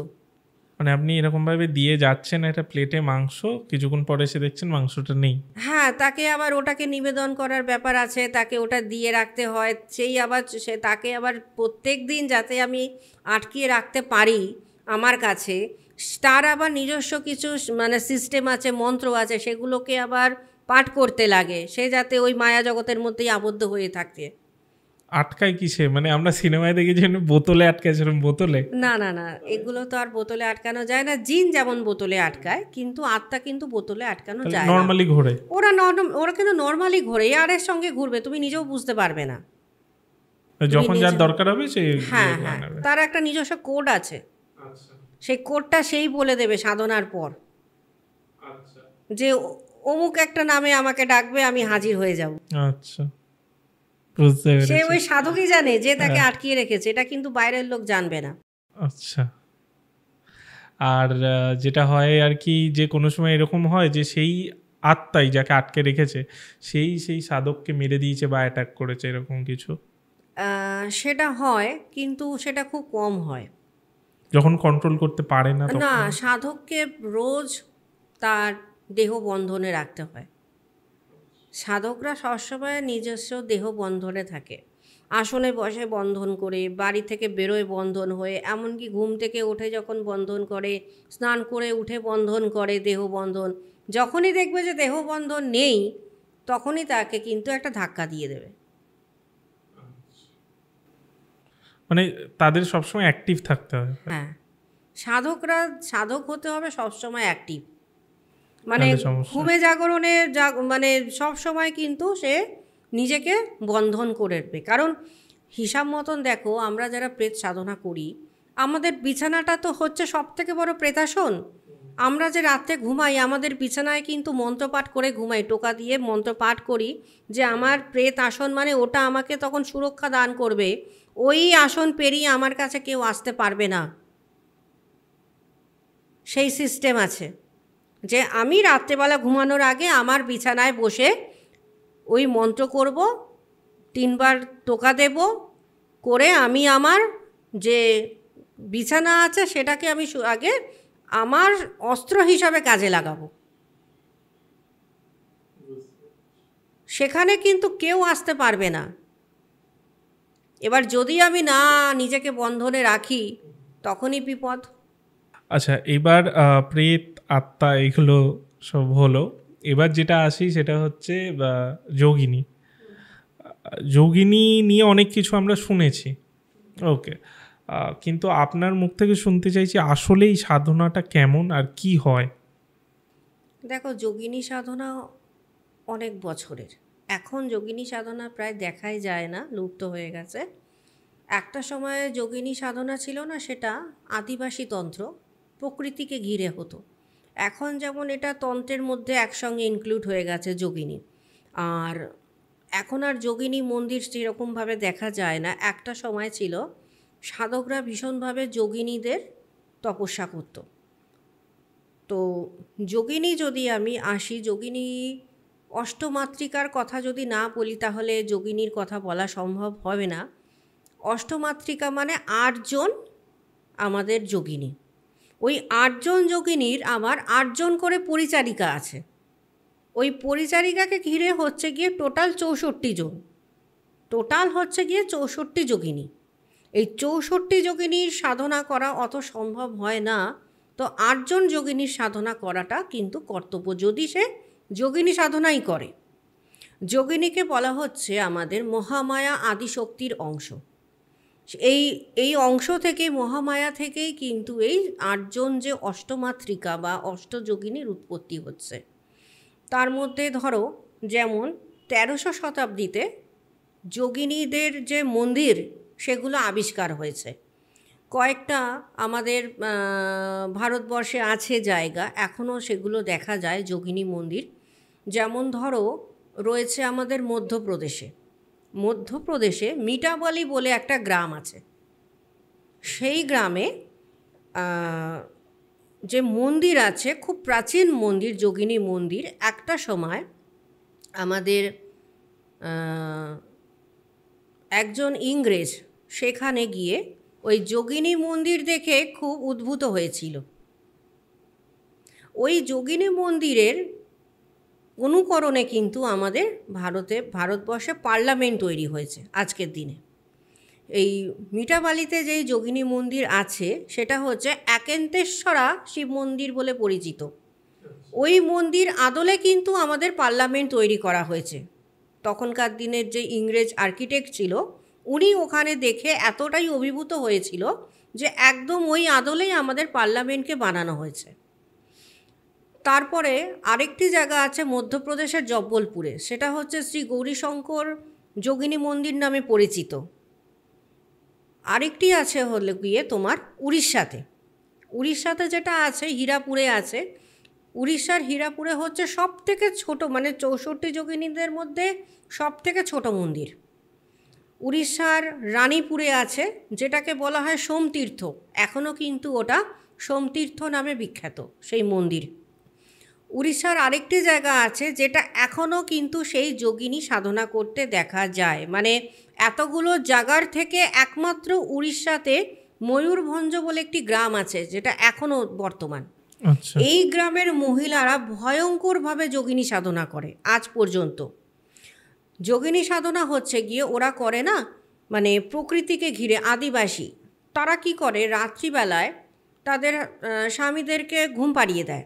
ঘুমিয়ে পড়ে যখন ঘুমন্ত স্বামীরা, তারা ঘুম থেকে উঠে মাঝরাতে বেরিয়ে যায়, বনে জঙ্গলে চলে যায়। তারা ওখানে গিয়ে নিজেরা নৃত্য গীত করে বেড়ায়। আর তাদের বন্য পশু হচ্ছে গিয়ে বশ্য, মানে বশ করে রেখেছে হচ্ছে বাঘ। আচ্ছা, বনের বাঘ। ওদের নিজস্ব দেবতা আছে বঙ্গাস, মানে যার সাথে তারা সারা রাত নৃত্য গীত করে। বঙ্গাসকে ঘিরে নৃত্য গীত করে, আবার ঠিক ভোর রাত্রি যখন হয় আবার তারা নিজেদের মতন কিন্তু যে যার বাড়িতে ফিরে আসে, আবার সাধারণের মতন হয়ে যায়। আচ্ছা, এটা কি আমরা যেটা সিনেমায় অনেক সময় দেখি যে এরকম আদিবাসীরা একটা আগুন জ্বালিয়ে একজন রাজা রয়েছে তার সাথে নাচছে, এই জিনিসটা কি ওটাই কাইন্ড অফ, না এটা আলাদা? অনেকটা ওই রকমই বঙ্গাসের কল্পিত মূর্তি আছে, ওই রকম তারা সেটাকে মনে মনে ভেবে নিজেরা আর কি তাকে ঘিরে নৃত্য গীত করে। আর যখন নৃত্য গীত করবে তাদের গায়ে কোনো বস্ত্র থাকবে না মহিলাদের, তারা বস্ত্র ছাড়া সারা রাত ধরে নৃত্য গীত করে ভোর রাত্রেবেলায় আবার বাড়িতে ফিরে আসবে। তারা মনে করে যে যোগিনী বিদ্যা শিখতে হলে মানে আমি জন্ম থেকে নিয়ে জন্মাচ্ছি না, প্রচুর পরিশ্রমের দ্বারা তারা আজকে বিদ্যায় পারদর্শী হয়েছে, তারা ভয়ঙ্করভাবে বশীকরণ করতে পারে সেখানকার মহিলারা। যেমন ধরো আমাদের অষ্টযোগিনীর মধ্যে মনোহরা আছে, সুরসুন্দরী আছে, কনকবতী আছে, এদিকে কামেশ্বরী আছে, ওদিকে রতি সুন্দরী আছে, ওদিকে পদ্মিনী আছে, নটিনী আছে, আর তার সাথে মধুবতী আছে। এই যে 8 জন অষ্টমাতৃকা, বা অষ্টযোগিনী এদেরকেই কিন্তু আবার আটজন আটজন করে কিন্তু পরিচারিকারা ঘিরে রেখেছে। আবার তার মধ্যে কিন্তু কর্ণপিশাচিনী কিন্তু এই একজন যোগিনী, কর্ণপিশাচিনী তার মধ্যে একজন যোগিনী। এই যোগিনীরা একটা সময় আকাশে উঠত, যার জন্য যে কটা ভারতবর্ষে যোগিনী মন্দির আছে সেখানকার মন্দিরের দেখবে কোনো ছাদ নেই। তারা আকাশে উঠতে জানত, কারণ তারা নিজেদের শরীর আর মনকে নিয়ন্ত্রণ করত। এমনকি এরা প্রকৃতিকে এমনভাবে নিজের হাতে নিয়ে নেয়, তারা যখন খুশি বৃষ্টিপাত ঘটাতে পারে, যখন খুশি রোদ ওঠাতে পারে। মানে প্রকৃতি একদম তাদের হাতের মুঠোতে। তারা প্রকৃতিকে কিভাবে চালাবে, তারাই নিয়ন্ত্রণ করবে, এটা তাদেরই হাতে। তো এখন যেমন যোগিনী বিদ্যায় সেইভাবে দেখা যায় না, কিন্তু ওই সময় কিন্তু যোগিনী বিদ্যা কিন্তু এই তো যোগিনী মন্দিরগুলো যেখানে আছে সেখানে কিন্তু যোগিনী বিদ্যা শেখানোর স্থল ছিল। সেখানে কিন্তু ভয়ঙ্করভাবে কিন্তু যোগিনী বিদ্যা রীতিমতো সাধকদেরকে হাতে ধরে শেখানো হতো। এখন আস্তে আস্তে সেগুলো অনেক লোপ পেয়েছে সেই জায়গাগুলো, কিন্তু কিছু কিছু সাধনা তো এখনও চলছে। তার মধ্যে যেমন দেখো কর্ণপিশাচিনী এখনও মানুষ করছে, মানে মানুষ তো করে না, সাধকরা করে। সেক্ষেত্রে কিন্তু কর্ণপিশাচিনী সাধনা যদি বলো সেক্ষেত্রে অঘোর সম্প্রদায়ের মানুষেরা বেশি করে। কর্ণপিশাচিনী সাধনা তো শুধু ছেলেরাই করতে পারে? না, মেয়েরাও করতে পারে। মেয়েরাও করতে পারে? হ্যাঁ, মেয়েরাও করতে পারে, কিন্তু কোনো মেয়ে এখন অবধি কেউ কিন্তু সাহস করে করেনি, এখনও সাহস করে করেনি।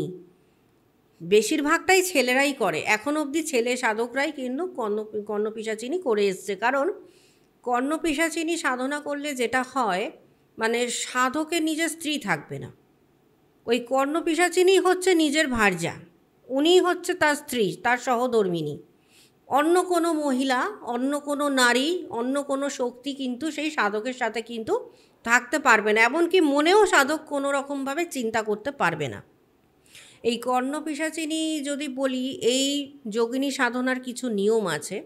সেটা হচ্ছে 10 দিন আগে থেকে কিন্তু তাকে কিন্তু তৈরি হতে হবে। 10 দিন আগে থেকে তাকে মনের থেকে ভীষণভাবে শক্ত হতে হবে।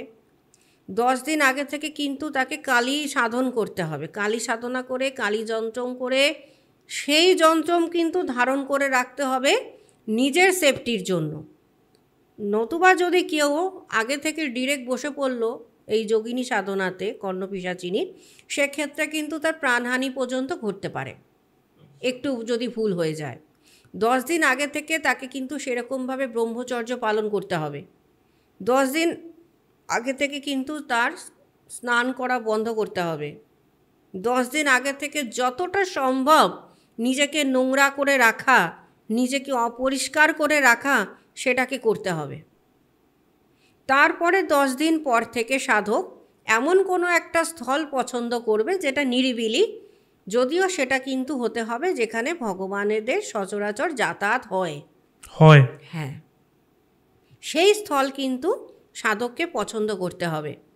এইবার সেদিন থেকে ধরো সাধকরা শুরু করলো সেই সাধনা যোগিনীর।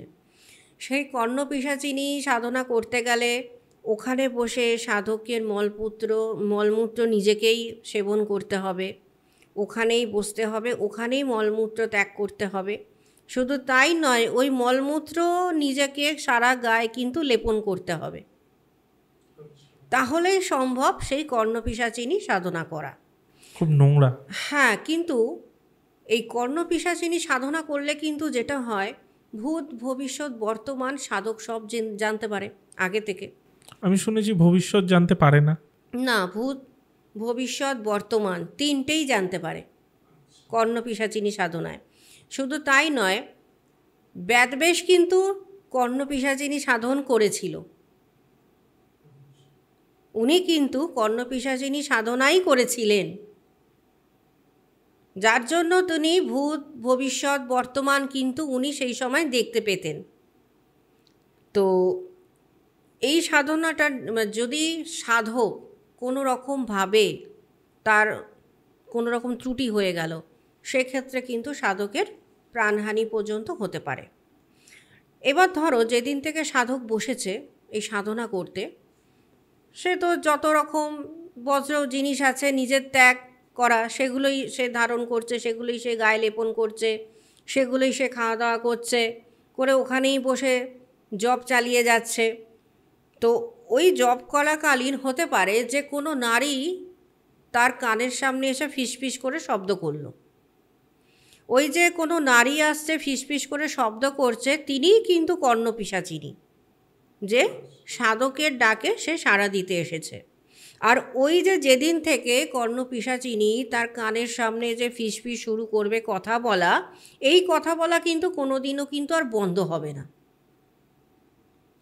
এবার যখন সাধক এই কর্ণপিশাচিনী সাধনায় যখন সিদ্ধ হবে, তখন প্রথম কিন্তু কর্ণপিশাচিনী চাইবে তার সাথে কিন্তু রতিক্রিয়া করতে। এইবার কোনো ক্ষেত্রে কি হয়, অনেক সাধকই সেটা মেনে নিতে পারে না, প্রথম দিন মানতে পারলো না, দ্বিতীয় দিন মানতে পারলো না, কিন্তু কর্ণপিশাচিনী কিন্তু রোজ রাতে তার কাছে আসবে, তাকে ছেড়ে কিন্তু আর কখনো সে যাবে না, রোজ রাতে কিন্তু তার কাছে আসবে। এবার সেক্ষেত্রে দেখা গেছে অনেক সময় কর্ণপিশাচিনী সাধনা করতে গিয়ে সাধক প্রথম রাতে তার সাথে রতিক্রিয়া করতে পারলো না, দ্বিতীয় রাতে করতে পারলো না, তৃতীয় রাতে গিয়ে সেই মনের একটা সাহস নিয়ে করতে পারলো।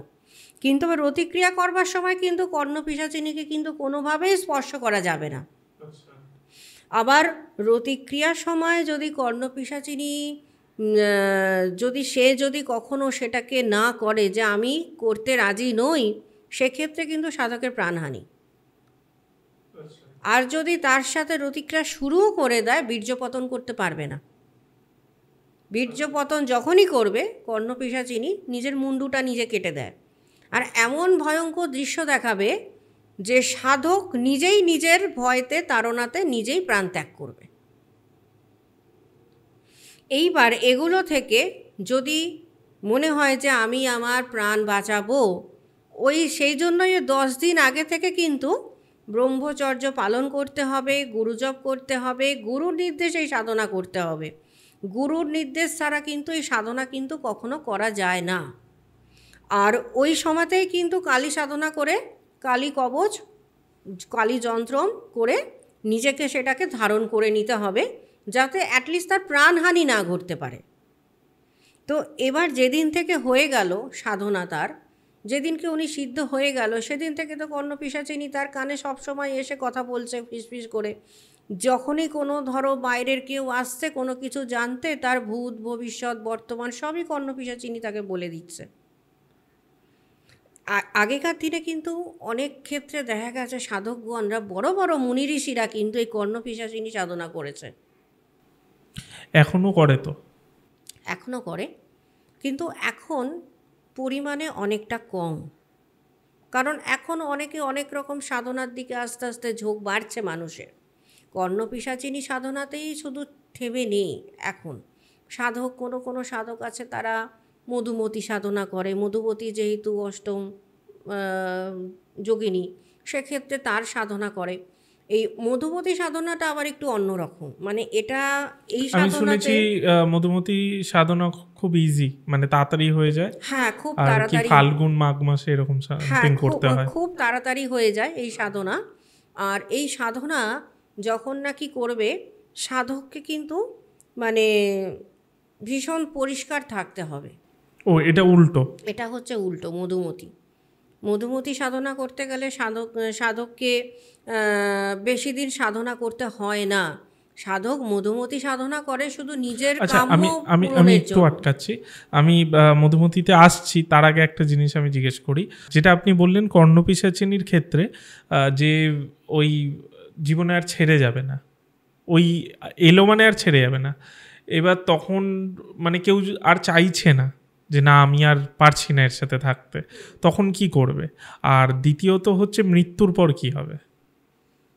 ধরো কেউ আর কর্ণপিশাচিনীর সাথে থাকতে চাইছে না, সেক্ষেত্রে কিন্তু তার প্রাণহানি হতে পারে, কারণ কর্ণপিশাচিনী তাকে ছেড়ে যেতে চাইবে না।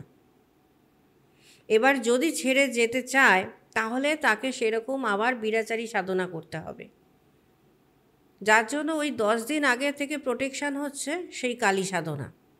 এছাড়া কিন্তু কর্ণপিশাচিনীকে কিন্তু ফেরত দেওয়া সম্ভব না। আর যদি সাধক কোনো কারণে মারা গেল, সে কিন্তু প্রেতজনিতে চলে গেল, সেও কিন্তু পিশাচই থাকবে। সেই সাধকের কিন্তু আত্মার কিন্তু আর কখনো মুক্তি হবে না। আর নর্মাল ডেথের ক্ষেত্রে, কারণ সবাইকে তো মরতেই হবে তখন। হ্যাঁ, নর্মাল ডেথের ক্ষেত্রে সেটা আলাদা জিনিস, তখন সে তো উচ্চ স্তরের সাধক, কিন্তু এই সাধনাটা খুব নিম্নগামী, যার ফলে দেখা গেছে বেশিরভাগ ক্ষেত্রেই যারা কর্ণপিশাচিনী সাধনা করে সেই সব সাধকগণরা পরবর্তীকালে মুক্তি পায়নি। তারা মোটামুটি প্রেতজনিতেই কিন্তু তাদেরকে ফিরে যেতে হয়, কারণ তার যে ডেলিকার লাইফটা, সে ওরকম পিশাচের মতন থাকছে সব সময়। তো পিশাচের মতন থাকতে থাকতে একটা সময় গিয়ে সে নিজেকে পিশাচই মনে করে, একটা সময় নিজেকে পিশাচ বলেই সে কল্পনা করে। এবার আমি যদি নিজেকে পিশাচ বলে কল্পনা করি, মানে আমি নিজেই ঠিক করে নিলাম আমি নিজে আজ থেকে পিশাচ, তো সেক্ষেত্রে আমার যখন মৃত্যু হবে আমার আত্মা তো সেরকমই স্বরূপ ব্যবহার করবে না, সেই ক্ষেত্রে সেই আত্মার মুক্তি পাওয়া খুব মুশকিল। ও কিন্তু তখন এই প্রেতজনিটাই পছন্দ করবে, কারণ এই যে হ্যাবিট, সেই হ্যাবিটটা তো সে ত্যাগ করতে পারবে না এতদিনকার। যে কোনো সাধক মৃত্যুর আগে যেই সাধনা করবে সেটা তার রক্তে রক্তে মজ্জায় মজ্জায় রন্ধ্রে রন্ধ্রে সেগুলো বইবে। তো এই যে তার অভ্যাস, এটাকে সে কি করে বাদ দেয়? ধরো আমি বিরাচারী সাধনা করছি, সেক্ষেত্রে কালী সাধনা বা তারা সাধনা বা ধূমাবতী সাধনা বা ছিন্নমস্তা সাধনা বা মাতঙ্গী সাধনা, যাই সাধনা করছি আমি, তো সেই ক্ষেত্রে আমার অভ্যাসটা তো তেমনই হবে, যেমন সাধনা করব ঠিক তেমনই আমি নিজেকে গড়ে তুলব। এবার আমি যদি কোনো রকম এই ধরনের পিশাচ সাধনা করি, তো আমি নিজেকে পিশাচ, আগে তো নিজেকে পিশাচ করতে হচ্ছে, যার জন্য তো 10 দিন আগে থেকে ব্রহ্মচর্য পালন করা, সেক্ষেত্রে আমার কালী সাধনা করা, যাতে পরবর্তীকালে যদি কখনো মনে হয় যে আমার এই জীবনটা ভালো লাগছে না, আমি আগের জীবনে ফিরে যাব, তখন বাঁচাবে কে? সেই আদিশক্তি মহামায়া, যার থেকে এই কর্ণপিশাচিনীর উৎপত্তি। তো আদিশক্তি মহামায়াকেই নিয়ে আমাকে থাকতে হবে। কাজেই যখন আমার মনে হবে যে আমি কর্ণপিশাচিনীর সাথে থাকতে পারছি না, তখন সে আদিশক্তি মহামায়ারই শরণাপন্ন হতে হবে। এজন্যই সাধক আগে থেকে নিজেকে ওই রকমভাবে প্রস্তুত করতে হয় সাধককে। এবার যেটা বলছিলেন ওই মধুমতির ক্ষেত্রে পরিষ্কার থাকতে হয়। মধুমতির ক্ষেত্রে কি হয় না, মানুষ ওই সাধনাটা করে তার নিজস্ব কিছু কাঙ্ক্ষিত জিনিসের জন্য। যেমন মধুমতি সাধনা করলে ধন সম্পদ প্রচুর পাওয়া যায়, অনেকে আবার ধন সম্পদের জন্য ওই মধুমতি সাধনা করে। মধুমতি সাধনার ক্ষেত্রে সে একই, রাত্রিবেলায় যদি মধুমতি সাধনা করার পর সাধক যদি সিদ্ধি লাভ করে ফেললো, তাহলে কিন্তু প্রতি রাতে কিন্তু মধুমতি কিন্তু আসবেন, আর সেখানে এসে তাকে কিন্তু নিত্য নতুন কিন্তু জিজ্ঞাসা করবে তার কি চাই, তার সঙ্গে সে সহবাস করতে চাইবে, সে তার সাথে থাকতে চাইবে। আচ্ছা, এর ক্ষেত্রে ওই সহবাসের ব্যাপারটা আছে? একই একই একই। হ্যাঁ, মানে এই ক্ষেত্রে তুমি যখনই যোগিনী সাধনা করবে, সেক্ষেত্রে তোমার সাংসারিক জীবনে তুমি কখনো থাকতে পারবে না, তোমাকে সেই মানে সংসার ত্যাগ করতে হবেই। কারণ কোনো যোগিনী চাইবে না যে আমাকে যখন কেউ সাধনা করছে মানে আজ থেকে আমি তার, তো আমিও আছি, আবার অন্য কোনো স্ত্রীর সাথেও সে থাকছে, সে তখন কিন্তু সেটা মেনে নিতে পারে না। যার জন্য সাধককে কিন্তু মানে একদম সন্ন্যাস নিয়ে কিন্তু বাইরে থাকতে হয়। গৃহীতের জন্য তো এই সমস্ত সাধনা নয়। আচ্ছা, কর্ণপিশাচিনী বা এই মধুমতির ক্ষেত্রেই আমি বলি, এদের তো মানে কোনো মানে যেমনি আমি, ও, আপনি, আমরা তো একটা রূপ ধারণ করে রয়েছি, মনুষ্য রূপ। তো তারা তো মনে হয় না কোনো রূপ ধারণ, তাদের মানে একটা তারা আছে, এই এসেন্সটাই মনে হয় নাকি না তাদের কোনো রূপ? কর্ণপিশাচিনীর ক্ষেত্রে একদম একজন মানুষ যে আমি দেখতে পাচ্ছি সেরকম 18 বছরের মেয়ের রূপ ধরে আসে। সেটা কি ভয়ানক দেখতে? সে মানে সে ভয়ঙ্কর দেখতে বলতে পিশাচিনী তো, তো সেক্ষেত্রে খুব একটা সুন্দর হয় না, শুষ্ক চেহারা হয় তার। হ্যাঁ, 18 বছর বয়সী হয় সে। সে ওরকম মহিলার মানে নারীর রূপ ধরেই কিন্তু সে আসে। ও আচ্ছা, তাকে দেখা যায়? হ্যাঁ, অবশ্যই তাকে দেখা যায়। আর মধুমতির ক্ষেত্রে? মধুমতির ক্ষেত্রে সে আবার রূপ লাবণ্য নিয়ে আসে। অনেকে লাবণ্যর জন্য করে মধুমতি সাধনা, যে আমার রূপ সৌন্দর্য বাড়ুক, আমার লাবণ্য আসুক। যেমন এই মধুমতির মতন হচ্ছে পরিসাধনা, এই সাধনাগুলো আবার মানুষ করে নিজেকে সুন্দর করবার জন্য, আবার অনেকে করে নিজের যৌবন ধরে রাখার জন্য, আবার অনেকে করে ধন সম্পদ বৃদ্ধির জন্য, আবার অনেকের মনে হয় তো মানে কাঙ্ক্ষিত আছে যে অমুক মহিলাকে আমার ভালো লাগে, এই সাধনাটা যখন আমার সিদ্ধ হয়ে যাবে তারপর আমি মহিলা হোক পুরুষ হোক আমি আমার বশীকরণ করে নেব।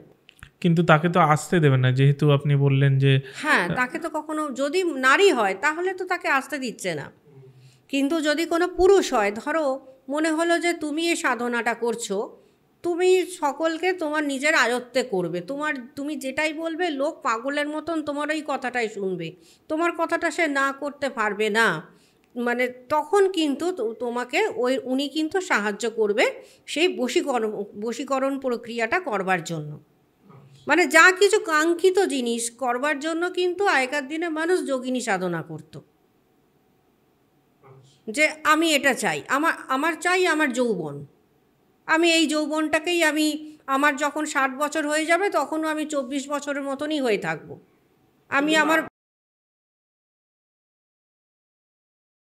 মৃত্যু তো অবশ্যই ঘটতে হবে, সেই সাধকের কিছু না কিছু ভুল ত্রুটি কোনো না কোনো দিন হবেই, তাকে মৃত্যু গ্রহণ করতেই হবে। আর মধুমতির ক্ষেত্রেও কি এরকম একটা, যেমনি বললেন কর্ণপিশাচিনী 18 বছর একজন আছে, তো মধুমতির হ্যাঁ, ক্ষেত্রে? মধুমতির ক্ষেত্রেও সে সুন্দর নারী হয়ে আসে, সুন্দরী হয়ে আসে, সেখানে এসে সাধকের সাথে থাকতে চায়, রাতে সারা রাত থাকবেও, যাওয়ার সময় তাকে দিয়ে যাবে কাঙ্ক্ষিত জিনিস, জিজ্ঞাসা করবে, মানে এটা কি প্রত্যেক রাতে আসে? প্রত্যেক রাতে আসে, তখন যাবার সময় সাধককে জিজ্ঞাসা করবে। আর এই ক্ষেত্রে কি যেটা বলছিলেন ছুতে পারে না কর্ণপিশাচিনীকে, এই ক্ষেত্রেও কি না, তাই? এই অনেকটা ক্ষেত্রে সাধক ছুতে পারে। আচ্ছা, তাকে ছুতে পারবে। মানে মধুমতিটা, মানে আমি যদি যারা ওইদিকে ইন্টারেস্ট সেই ক্ষেত্রে বলছি যে তাহলে অনেকটা সেফ, মানে কর্ণপিশাচিনী যতটা ভয়ানক। হ্যাঁ, অনেক সেফ, মধুমতি সাধনা অনেক সেফ। মধুমতি সাধনা নিজের বাড়িতে বসেও করতে পারে, যদি ওয়াইফ বা কিছু না থাকে। হ্যাঁ, যদি কোনো রকম বাড়িতে যদি স্ত্রী না থাকে। এবার স্ত্রীর ক্ষেত্রে, মায়ের ক্ষেত্রে হলে? মায়ের ক্ষেত্রে সেটা আলাদা বিষয়, মা তো মাই হয়, তখন কিছু করে না না না। তারা কিছু, স্ত্রী থাকলে তখন স্ত্রী ক্ষেত্রে অসুবিধা, কারণ তাদের যেহেতু যে কোনো যোগিনী সাধনা যখন করছে, যেহেতু তার সঙ্গে রতিক্রিয়ার একটা সম্পর্ক আসছে, সহবাসের, সেক্ষেত্রে ওরা অন্য কোনো নারীকে একসেপ্ট করতে পারে না। এবার এইটা সবই একটা, যেটা বললেন যে কিছু পাওয়ার ইচ্ছাতে মানুষ করে, সে কর্ণপিশাচিনীও, কারণ কর্ণপিশাচিনী আমার মনে হয় যেহেতু পাস্ট ফিউচার বলতে পারে, সেহেতু হয়তো সে কোথাও বসলো, তার কাছে লোক আসছে, সে তার ফিউচার জানতে চাইছে, লাইক এরকম কিছু একটা ব্যাপার হয়। অ্যাকচুয়ালি দেখো, কর্ণপিশাচিনী সাধনা হচ্ছে সেই ব্যক্তি, মানে জ্ঞানী ব্যক্তি। কর্ণপিশাচিনী দেয় প্রচুর জ্ঞান, সাধককে প্রচুর জ্ঞান দেয়, কিন্তু মধুমতি সাধনা বা পরিসাধনা এরা হচ্ছে গিয়ে সাধককে যৌবন দেবে, সৌন্দর্য দেবে, ধন সম্পত্তি দেবে, কাঙ্ক্ষিত হয়তো মনে হলো যে আমি মানে নিজেকে একদম এমন, মানে নিজেকে তৈরি করব আমি যখন খুশি কাউকে বশীকরণ করে নেব, বা ধরো আমার অমুকের বাড়ি থেকে একজন মিসিং হয়ে গেছে, সে এখন কোথায় বসে আছে, আমি ওটা এখনই স্বপ্নের সাহায্যে দেখব। তো এইগুলো সাহায্য করে মধুমতি সাধনা, পরিসাধনা। আচ্ছা, মানে আমরা টিভিতে অনেক সময় দেখি যে অনেকে অনেক কিছু বলে দিচ্ছে, তাহলে কি সেক্ষেত্রে হতে পারে যে এরকম কিছু সে করেছে? আমি নাম না নিয়ে বলছি। হ্যাঁ, টিভিতে দেখো অনেকে বলছে, আবার দেখো কর্ণবিদ্যা কিন্তু সব সম্প্রদায় আছে। আমরা যে কর্ণপিশাচিনী সাধনা করছি তো কর্ণবিদ্যার জন্য, যাতে আমি কানে ভবিষ্যৎবাণী শুনতে পাই, তার জন্য। কর্ণবিদ্যা কিন্তু সব সম্প্রদায়ের মধ্যে রয়েছে, কর্ণবিদ্যা কিন্তু বৈষ্ণব সম্প্রদায়ের মধ্যেও রয়েছে। অনেকে কিন্তু ইচ্ছা করলে কিন্তু কোনো বৈষ্ণব সম্প্রদায়ের লোকও কিন্তু কর্ণবিদ্যার যে যোগিনী আছে তাকে তপস্যা, তার জন্য সাধনা করতে পারে। আচ্ছা, এবার এটা নিয়ে তো একটা আলোচনা হলো, এবার আসি পরীর দিক দিয়ে। পরী ব্যাপারটা কি, যেটা অ্যাঞ্জেল বলে সেটাই কি, না এটা আলাদা? আচ্ছা, অ্যাঞ্জেল। এবার অ্যাঞ্জেল আমি দেখেছি এক একটা এরকম ছোট ছোট অ্যাঞ্জেল হয়, এক একজন দেয়, ওকে, মানে যারা ক্রিস্টাল মেনলি বিক্রি করে তারা দেয়, সেটা আর এই পরীকে এক না আলাদা? না, ওটা তো একটা কনসেপ্ট, মানে এই যে ক্রিস্টাল দিচ্ছে এটা তো একটা কনসেপ্ট মনের। যে আমি এই স্টোন দিয়ে আমি অ্যাঞ্জেল বানিয়ে দিলাম, হয়তো আমি ইয়েলো কোনো কিছু দিয়ে স্টোন দিয়ে আমি অ্যাঞ্জেল বানাচ্ছি, তার মানে ওটা অর্থ সম্পদ নিয়ে আসবে। আমি হয়তো গ্রিন অ্যাভেঞ্জার নিয়ে আসছি, সে হয়তো ব্যবসা নিয়ে আসবে। আমি হয়তো রোজ কোয়ার্টজ দিয়ে অ্যাঞ্জেল বানাচ্ছি, সেখানে সে আমাকে ভালোবাসা প্রদান করবে। আমি হয়তো একদম ক্লিয়ার যে কোয়ার্টজ আছে সেটা দিয়ে অ্যাঞ্জেল বানাচ্ছি, সেটা আমাকে মানসিক শান্তি দেবে। এটা তো যার যার একটা মানসিক কল্পনা, কিন্তু সাধনা আর এই জগৎটা কিন্তু আলাদা। সাধনা আর এই ধরনের রেমেডি, ফেংশুই মতো রেমেডি করা টোটালি আলাদা। এখন যেগুলো স্টোন দিয়ে হচ্ছে ওগুলো তো হিলিং হচ্ছে, হ্যাঁ, তো হিলিং। হিলিং হচ্ছে, তো হিলিং আর সাধনাটা কিন্তু একই জিনিস নয়, দুটো কিন্তু আলাদা জিনিস। হিলিংটা কাজ করে হিলিংটা সাধনা করতে সাহায্য করে।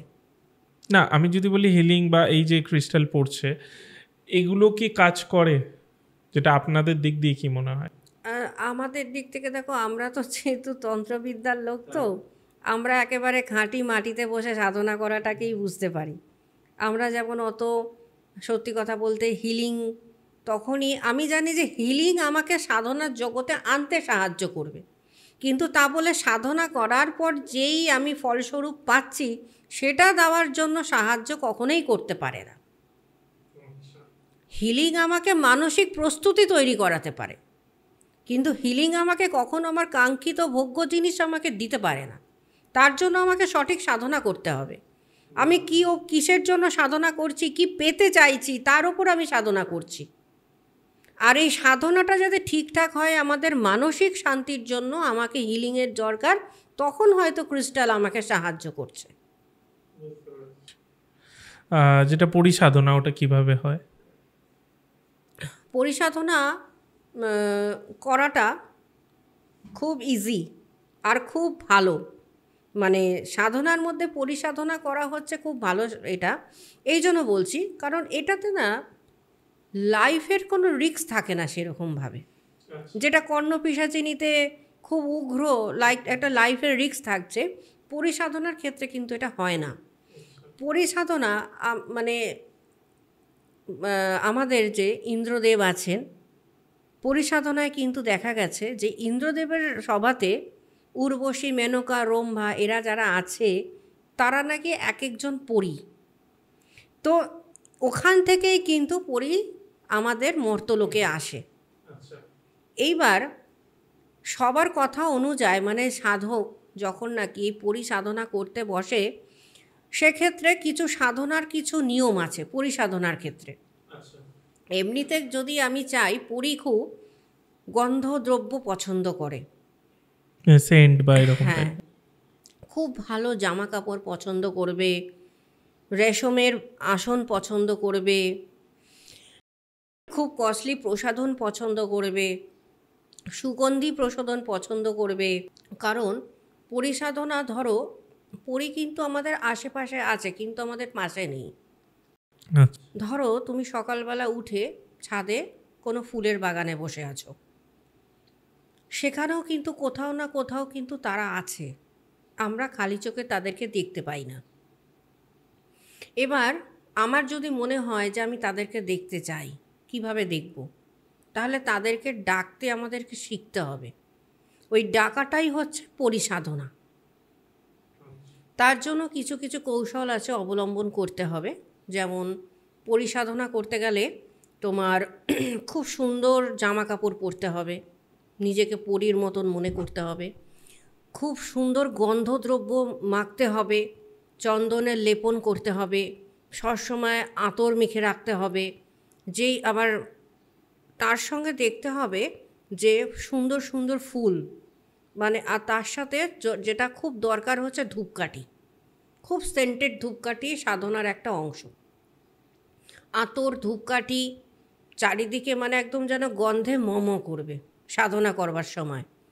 আর যখন তুমি সাধনা করতে বসবে, প্রচণ্ড পরিষ্কারভাবে মানে মাথায় শ্যাম্পু করতে হবে, গায়ে ভালো সাবান মাখতে হবে, ইচ্ছা করলে গায়ে চামেলি তেল মাখতে পারো গন্ধের জন্য, মানে নিজের শরীরের গন্ধ বৃদ্ধি করতে হবে। এইগুলো খুব দরকার। মুখে এলাচ রাখতে হবে যাতে মুখেও একটা সুন্দর গন্ধ হয়। এই জিনিসগুলো খুব দরকার পরিসাধনাতে। এবার ধরো সেটাকে বুঝতে হবে যে আমি কোন পরিসাধনা করব, এমনি নর্মাল পড়ি না জিন পড়ি। অনেকে আছে জিন পরিসাধনা করে, অনেকে লাল পরিসাধনা করে, হ্যাঁ, অনেকে জল পরিসাধনা করে। আচ্ছা, মানে এগুলো কি ডিফারেন্ট ডিফারেন্ট মানে ক্যাটাগরি যাকে বলে? পরিসাধনাও ডিফারেন্ট আছে, তার ডিফারেন্ট কাজ আছে। পরিসাধনা মূলত করে মেয়েরা নিজেদের সৌন্দর্য বৃদ্ধির জন্য। ধরো আমি পরিসাধনা করছি, তা বলে কি এখন যা দেখতে আমি কি অন্যরকম হয়ে যাব? আমার চোখ মুখ কি আলাদা হয়ে যাবে? না, কিন্তু আমার লাবণ্য প্রচুর বেড়ে যাবে। আমার যৌবন, ধরো আমি এখন বসে আছি, আমাকে দেখতে লাগবে আমি 16 বর্ষীয় একজন কন্যা। নিজের যৌবনকে আমি ফিরাতে চাইছি, তো সেক্ষেত্রে পরিসাধনা করে মেয়েরা। আবার পুরুষেরাও পরিসাধনা করে, 24 বছরের হোক কি 60 বছরের হোক কি 70 বছরের হোক, তারাও কিন্তু পরিসাধনা করছে, কারণ নিজের যৌবনকে ফেরবার জন্য। ধরো 60 বছরের কোনো বৃদ্ধ লোক পরিসাধনা করতে বসেছে, কারণ সে তার 18 বছরের যৌবনকে ফিরে পেতে চায়, সেজন্য সে পরিসাধনা করছে। আবার কোনো কোনো মহিলা পরিসাধনা করছে যে আমি এত আমার রূপ লাবণ্য বৃদ্ধি করব যে আমাকে দেখে মানুষ চোখই ফেরাতে পারবে না। তো পরিসাধনা করবার পর তার রূপ লাবণ্য বলো, তার যৌবন বলো, তার কথাবার্তা বলো, তার চলাফেরা বলো, তার পোশাক পরিচ্ছদ বলো, পুরোটাই তার পাল্টিয়ে যাবে। অনেক সময় হয় না, রাস্তা দিয়ে একজন চলে গেল, আমরা একদম তাকিয়ে আছি, তার থেকে চোখ ফেরাতে পারছি না। তো এই যে সৌন্দর্যটা, এই সমস্তর জন্য কিন্তু পরিসাধনা সাহায্য করে। পরি খুব মিষ্টি খেতে পছন্দ করে, মিষ্টি জাতীয় দ্রব্য। সেক্ষেত্রে ধরো একটা সুন্দর তুমি আসন পাতলে, রেশমের হলুদ রঙের আসন, হলুদ রঙটা খুব পছন্দ করে পরি। হলুদ রঙের একটা রেশমের আসন পাতলে তুমি সেখানে খুব সুন্দর একদম বস্ত্র ধারণ করলে, স্নান টান করে এসে গায়ে একদম আতর ফাতর দিয়ে, গায়ে সেন্ট দিয়ে, হ্যাঁ, সামনে ধূপকাঠি জ্বালালে খুব সেন্টেড, যাতে পুরো বাড়িময় সেই ধূপের গন্ধ হয়ে যায়। সামনে কটা তুমি ধরো ফুল গাছ রাখলে, গোলাপের সাজিয়ে দিলে তোমার আশেপাশে গোলাপ, তার সাথে ধরো তুমি সামনে মিষ্টির প্লেট রাখলে, সাদা মিষ্টি রাখতে হবে। এবার তার সঙ্গে গোলাপ জল রাখতে হবে।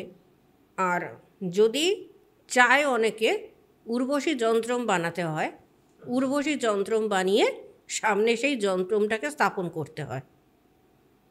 তার মধ্যে গুনে গুনে 5টা গোলাপ ফুল রাখতে হয়। 5টা গোলাপ ফুল রেখে সেখানে এবার সেদিন থেকে সে সাধনা শুরু করলো। এই সাধনা কিন্তু রোজ করতে পারবে না। এই সাধনার সময় হচ্ছে গিয়ে শুক্রবার একদিন। এই সাধনা করতে গেলে তোমাকে শুক্রবার করে সাধনা করতে হবে। প্রত্যেক শুক্রবারের সাধনা 1 ঘন্টা, তাও কোথায় না নিজের বিছানাতে বসে। আচ্ছা, নিজের বিছানাতে শোবার আগে ঘর একদম পরিষ্কার পরিচ্ছন্ন করে নিতে হবে। ঘর দিয়ে সবসময় একদম গন্ধ বেরোবে ফুলের, হ্যাঁ, বিছনার চাদর থাকবে একদম পুরো পরিষ্কার পরিপাটি, একদম একান্তে সেই ঘরে কেউ ঢুকবে না। রোজ 1 ঘন্টার সাধনা শুক্রবার করে, যেখানে তোমাকে কেউ ডিস্টার্ব করবে না। ওই যে যন্ত্রমটা তুমি সামনে রাখলে, তুমি তাকে কল্পনা করছো তোমার সামনে কোনো পরী বসে আছে। ওই পরীকে কল্পনা করে করেই তোমাকে কিন্তু জপ করে যেতে হবে। নিয়ম হচ্ছে, যেই মন্ত্র আছে তার 51টা মালা। 51 মালা জপ করবার পর নিয়মিত তুমি যখন জপ করছো, দেখবে 3 থেকে 4 দিন পরে কোনো সুন্দরী মহিলা, ওই যে তুমি যাকে কল্পনা করছো উর্বশীকে, সে তোমার সামনে বসে আছে। সে তখন তোমাকে জিজ্ঞাসা করবে যে তুমি কি চাও। আর পরিসাধনা করার সময় কিন্তু যে কোনো একটাই তোমাকে মনে রাখতে হবে যে আমার এখন আজকের যে আমি সাধনা করতে বসেছি কিসের জন্য। তোমার উদ্দেশ্য একটাই থাকতে হবে, ওই যে উদ্দেশ্যটা যার জন্য তুমি সাধনা করছো, সেই উদ্দেশ্যটা যখন তোমার ফুলফিল হয়ে গেল, তার পরের দিন থেকে তুমি আবার অন্য উদ্দেশ্য কিন্তু সাধনা শুরু করতে পারো। এই ক্ষেত্রে কর্ণপিশাচিনীর মতো ওই ব্যাপারগুলো নেই না, মানে? আচ্ছা, এক্ষেত্রে নর্মাল। পুরীর যে ক্যাটাগরিগুলো আপনি বললেন, মানে আমি তার আগে আসি যে একদিনে আমি ধরুন আজকে এই উইশটা করলাম পুরীর কাছে, সেটা আমার পূর্ণ হয়ে গেল, তারপরের দিন আবার অন্য কিছু করতে পারি না তুমি তো রোজ করতে পারবে না। মানে ওই শুক্রবার করে? হ্যাঁ, শুক্রবার করে, ধরো শুক্রবার করে তুমি করছো, 3টে সপ্তাহ কেটে গেল সাধনা করতে। তারপরে ধরো 21 দিনের পর যে শুক্রবার আসলো, তুমি ধরো সেই সাধনার জন্য তুমি তাকে দর্শন করতে পারলে, সেই পরীকে। সেদিনকে তুমি তাকে তার মনের ইচ্ছা জানালে, সে তোমাকে সেই বরদান দিয়ে গেল। ওনারা স্টে করে, ওনারা চলে যায়। আর এখানে মানে মধুমতি বা কর্ণপিশাচিনী যেমনি রয়ে যায়, থেকে যায়, এরা তো মানে যেটা বলছিলেন যে ক্ষতিও করে, হ্যাঁ, শেষ জীবনে হয়তো ক্ষতিও করে। পরীর ক্ষেত্রে সেটা হয় না। না, সেটা যদি ধরুন দেখা যায় না, সেটা ধরুন আমার একটাই উইশ, আমার ওটা ধরুন পূরণ হয়ে গেল, তারপর আমি সাধনা করলাম না, এরকমও হতে পারে যে করলাম না, ওরাও এলো না। হ্যাঁ হ্যাঁ, আর এলো না, ও আর আসলো না। এরকমও কি হতে পারে যে ধরুন করলাম না, এলো না, অনেক দিন করি না, আবার হঠাৎ করে শুরু করলাম, তখন আবার এলো, নতুন করে প্রসেসিং করলে তখন আবার এলো। এবার যেটা বলছিলাম যে পরীর যেটা বললেন ক্যাটাগরি এক একটা সেই বিষয়ে যদি বলেন, মানে কোন পরী কোন কাজের কি কাজ করে যেটা বলছিলেন, ওইটা যদি বলেন শেষে। ধরো আমি মনে করলাম যে আমি লাল পরী বা নীল পরীর সাধনা করব, সেক্ষেত্রে আমি ওর কাছ থেকে সৌন্দর্য চাইতে পারি, যৌবন চাইতে পারি, বা ধরো আমি জীবনে কোনো একজন ব্যক্তিকে খুব ভালোবাসি, সে এখন আমার কাছে নেই, সে হয়তো আমাকে ছেড়ে অনেক দূরে চলে গেছে, তাকে আমাকে অ্যাট্রাক্ট করতে হবে। তখন কিন্তু সেই লাল পরী বা নীল পরী আমাকে সাহায্য করবে তাকে অ্যাট্রাক্টের জন্য। এবার ধরো মনে হলো যে জলপরীকে দিয়ে আমি আমার সৌন্দর্য ফিরে পেতে চাই, বা বিগত যা যা আমার কাছ থেকে চলে গেছে সেগুলো আমি আবার ফিরে পেতে চাই, আমি আমার যৌবনকে ফিরে পেতে চাই। সেক্ষেত্রে জলপরী হলে তোমাকে কোনো জলের সামনে বসে কিন্তু সেই সাধনা করতে হবে।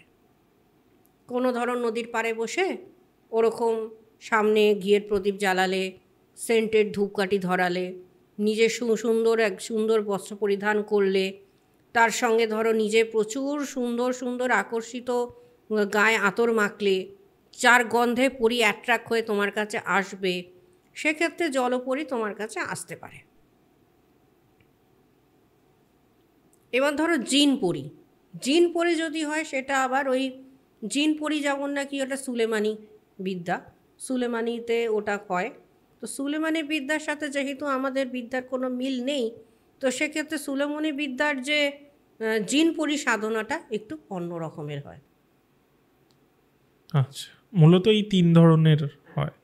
আচ্ছা, মানে প্রথম দুটো হচ্ছে আমাদের মানে যদি বলি হিন্দু ওরিয়েন্টেড, আর একটা হচ্ছে যে অন্য ধর্মের। এরা যেটা বললেন ক্ষতিও করে না কাউকে, তো সমস্যাও হয় না, কারো ক্ষতি করে না, এটাই। কারণ পরী খুব শান্ত, মানে এরাও কি ওই রূপে আসে যেরকম আগের দুজন বললেন যে একটা রূপ নিয়ে আসে? এরা নিজেদের রূপে আসে, অ্যাঞ্জেলের মতনই আসে। মানে লাইক এটা কি ওরকম ডানা থাকে বা ওরকম যেটা ডানা থাকবে, ওরকমই সুন্দর থাকবে। যখন নাকি তোমাকে আশীর্বাদ করবে, তার যে হাতে যে স্টিকটা আছে, স্টিকটা ছুঁয়ে দিয়ে যাবে। আচ্ছা, মানে পুরোটাই এরকম? হ্যাঁ। আচ্ছা, আজকের পডকাস্টটা একটু অন্য রকমের হলো। মানে প্রথমে আমরা শুরু করলাম একদম মৃত্যু, আত্মা এইসব দিয়ে, তারপর কোথাও একটা গিয়ে কর্ণপিশাচিনী, যেটা মানুষের একটা হট টপিক। ওকে, মানে কর্ণপিশাচিনী বললেই একটা মানুষ দেখি কি আছে। ওকে, আমরা স্টোরি করিনি কর্ণপিশাচিনীর কোনো, কারণ আমার মনে হয় না যে মানে কি বলবো, এখন যদি আমি স্টোরি বলি বানিয়ে হয়তো বলতে হবে, তার কোনো মানে হয় না। এর থেকে যেটা সাধনা সেটা শোনাই বেটার। ওকে, কারণ খুব সচরাচর আমার মনে হয় না সেরকম স্টোরি বা ঘটনা পাওয়া যায় কর্ণপিশাচিনীর রিলেটেড, কারণ এখন যেটা বললেন যে একদমই কমে গেছে। এখন হয়তো হাইপ বেড়ে গেছে, কারণ মানে এখন হাইপ বেশি, তাই হয়তো এখন অনেকে আবার হয়তো চেষ্টা করতে পারে, নতুন নতুন জানছে সেরকম চেষ্টা করতে পারে। আর পরীটাও একদম অদ্ভুত হলো, একটা অন্যরকম হলো, অন্যরকম জিনিস জানা গেল। থ্যাংক ইউ দিদি, আবার আমরা বসলাম এতদিন পর, প্রায় হয়তো কয়েক মাস হয়ে গেছে হ্যাঁ, নাকি? প্রায় 2 মাস হতে 2 চললো। মাস, হ্যাঁ 2 মাস পর বসলাম আজকে ফাইনালি একটা ডেট নিয়ে। থ্যাংক ইউ, মানে মিডলে শিফটের জন্য হচ্ছিল না, আবার হয়তো আমরা কোনো একদিন বসবো। ভালো থাকবেন। একদম সবাইকে ভালো ভালো রাখার চেষ্টা করব, যাতে আর সকলকে যারা, ভালো হ্যাঁ, রাখতে পারি। যারা আসছে আমাদের তরফ থেকে তাদেরও একটু দেখবেন যে তারা যাতে একদম ঠিকঠাক হয়ে যায়। নিশ্চয়ই, সকলেই তো আমাদের কাছে তো আসে একটা অসহায় ভাব হয়ে, তাই না? সেখান থেকে যদি আমরা তাদেরকে কিছুটা রিলিফ দিতে পারি, সেটা আমার জন্য মনে হয় যে আজকের দিনে দাঁড়িয়ে আমার গুরু যা যা আমাকে বিদ্যা দিয়েছে, যা যা শিখিয়েছে, তাহলে আমি মনে হয় আমার গুরুর কিছুটা হলেও হয়তো মুখ উজ্জ্বল করতে পারলাম। থ্যাংক ইউ, আবার একদিন আমরা বসবো। Thank you.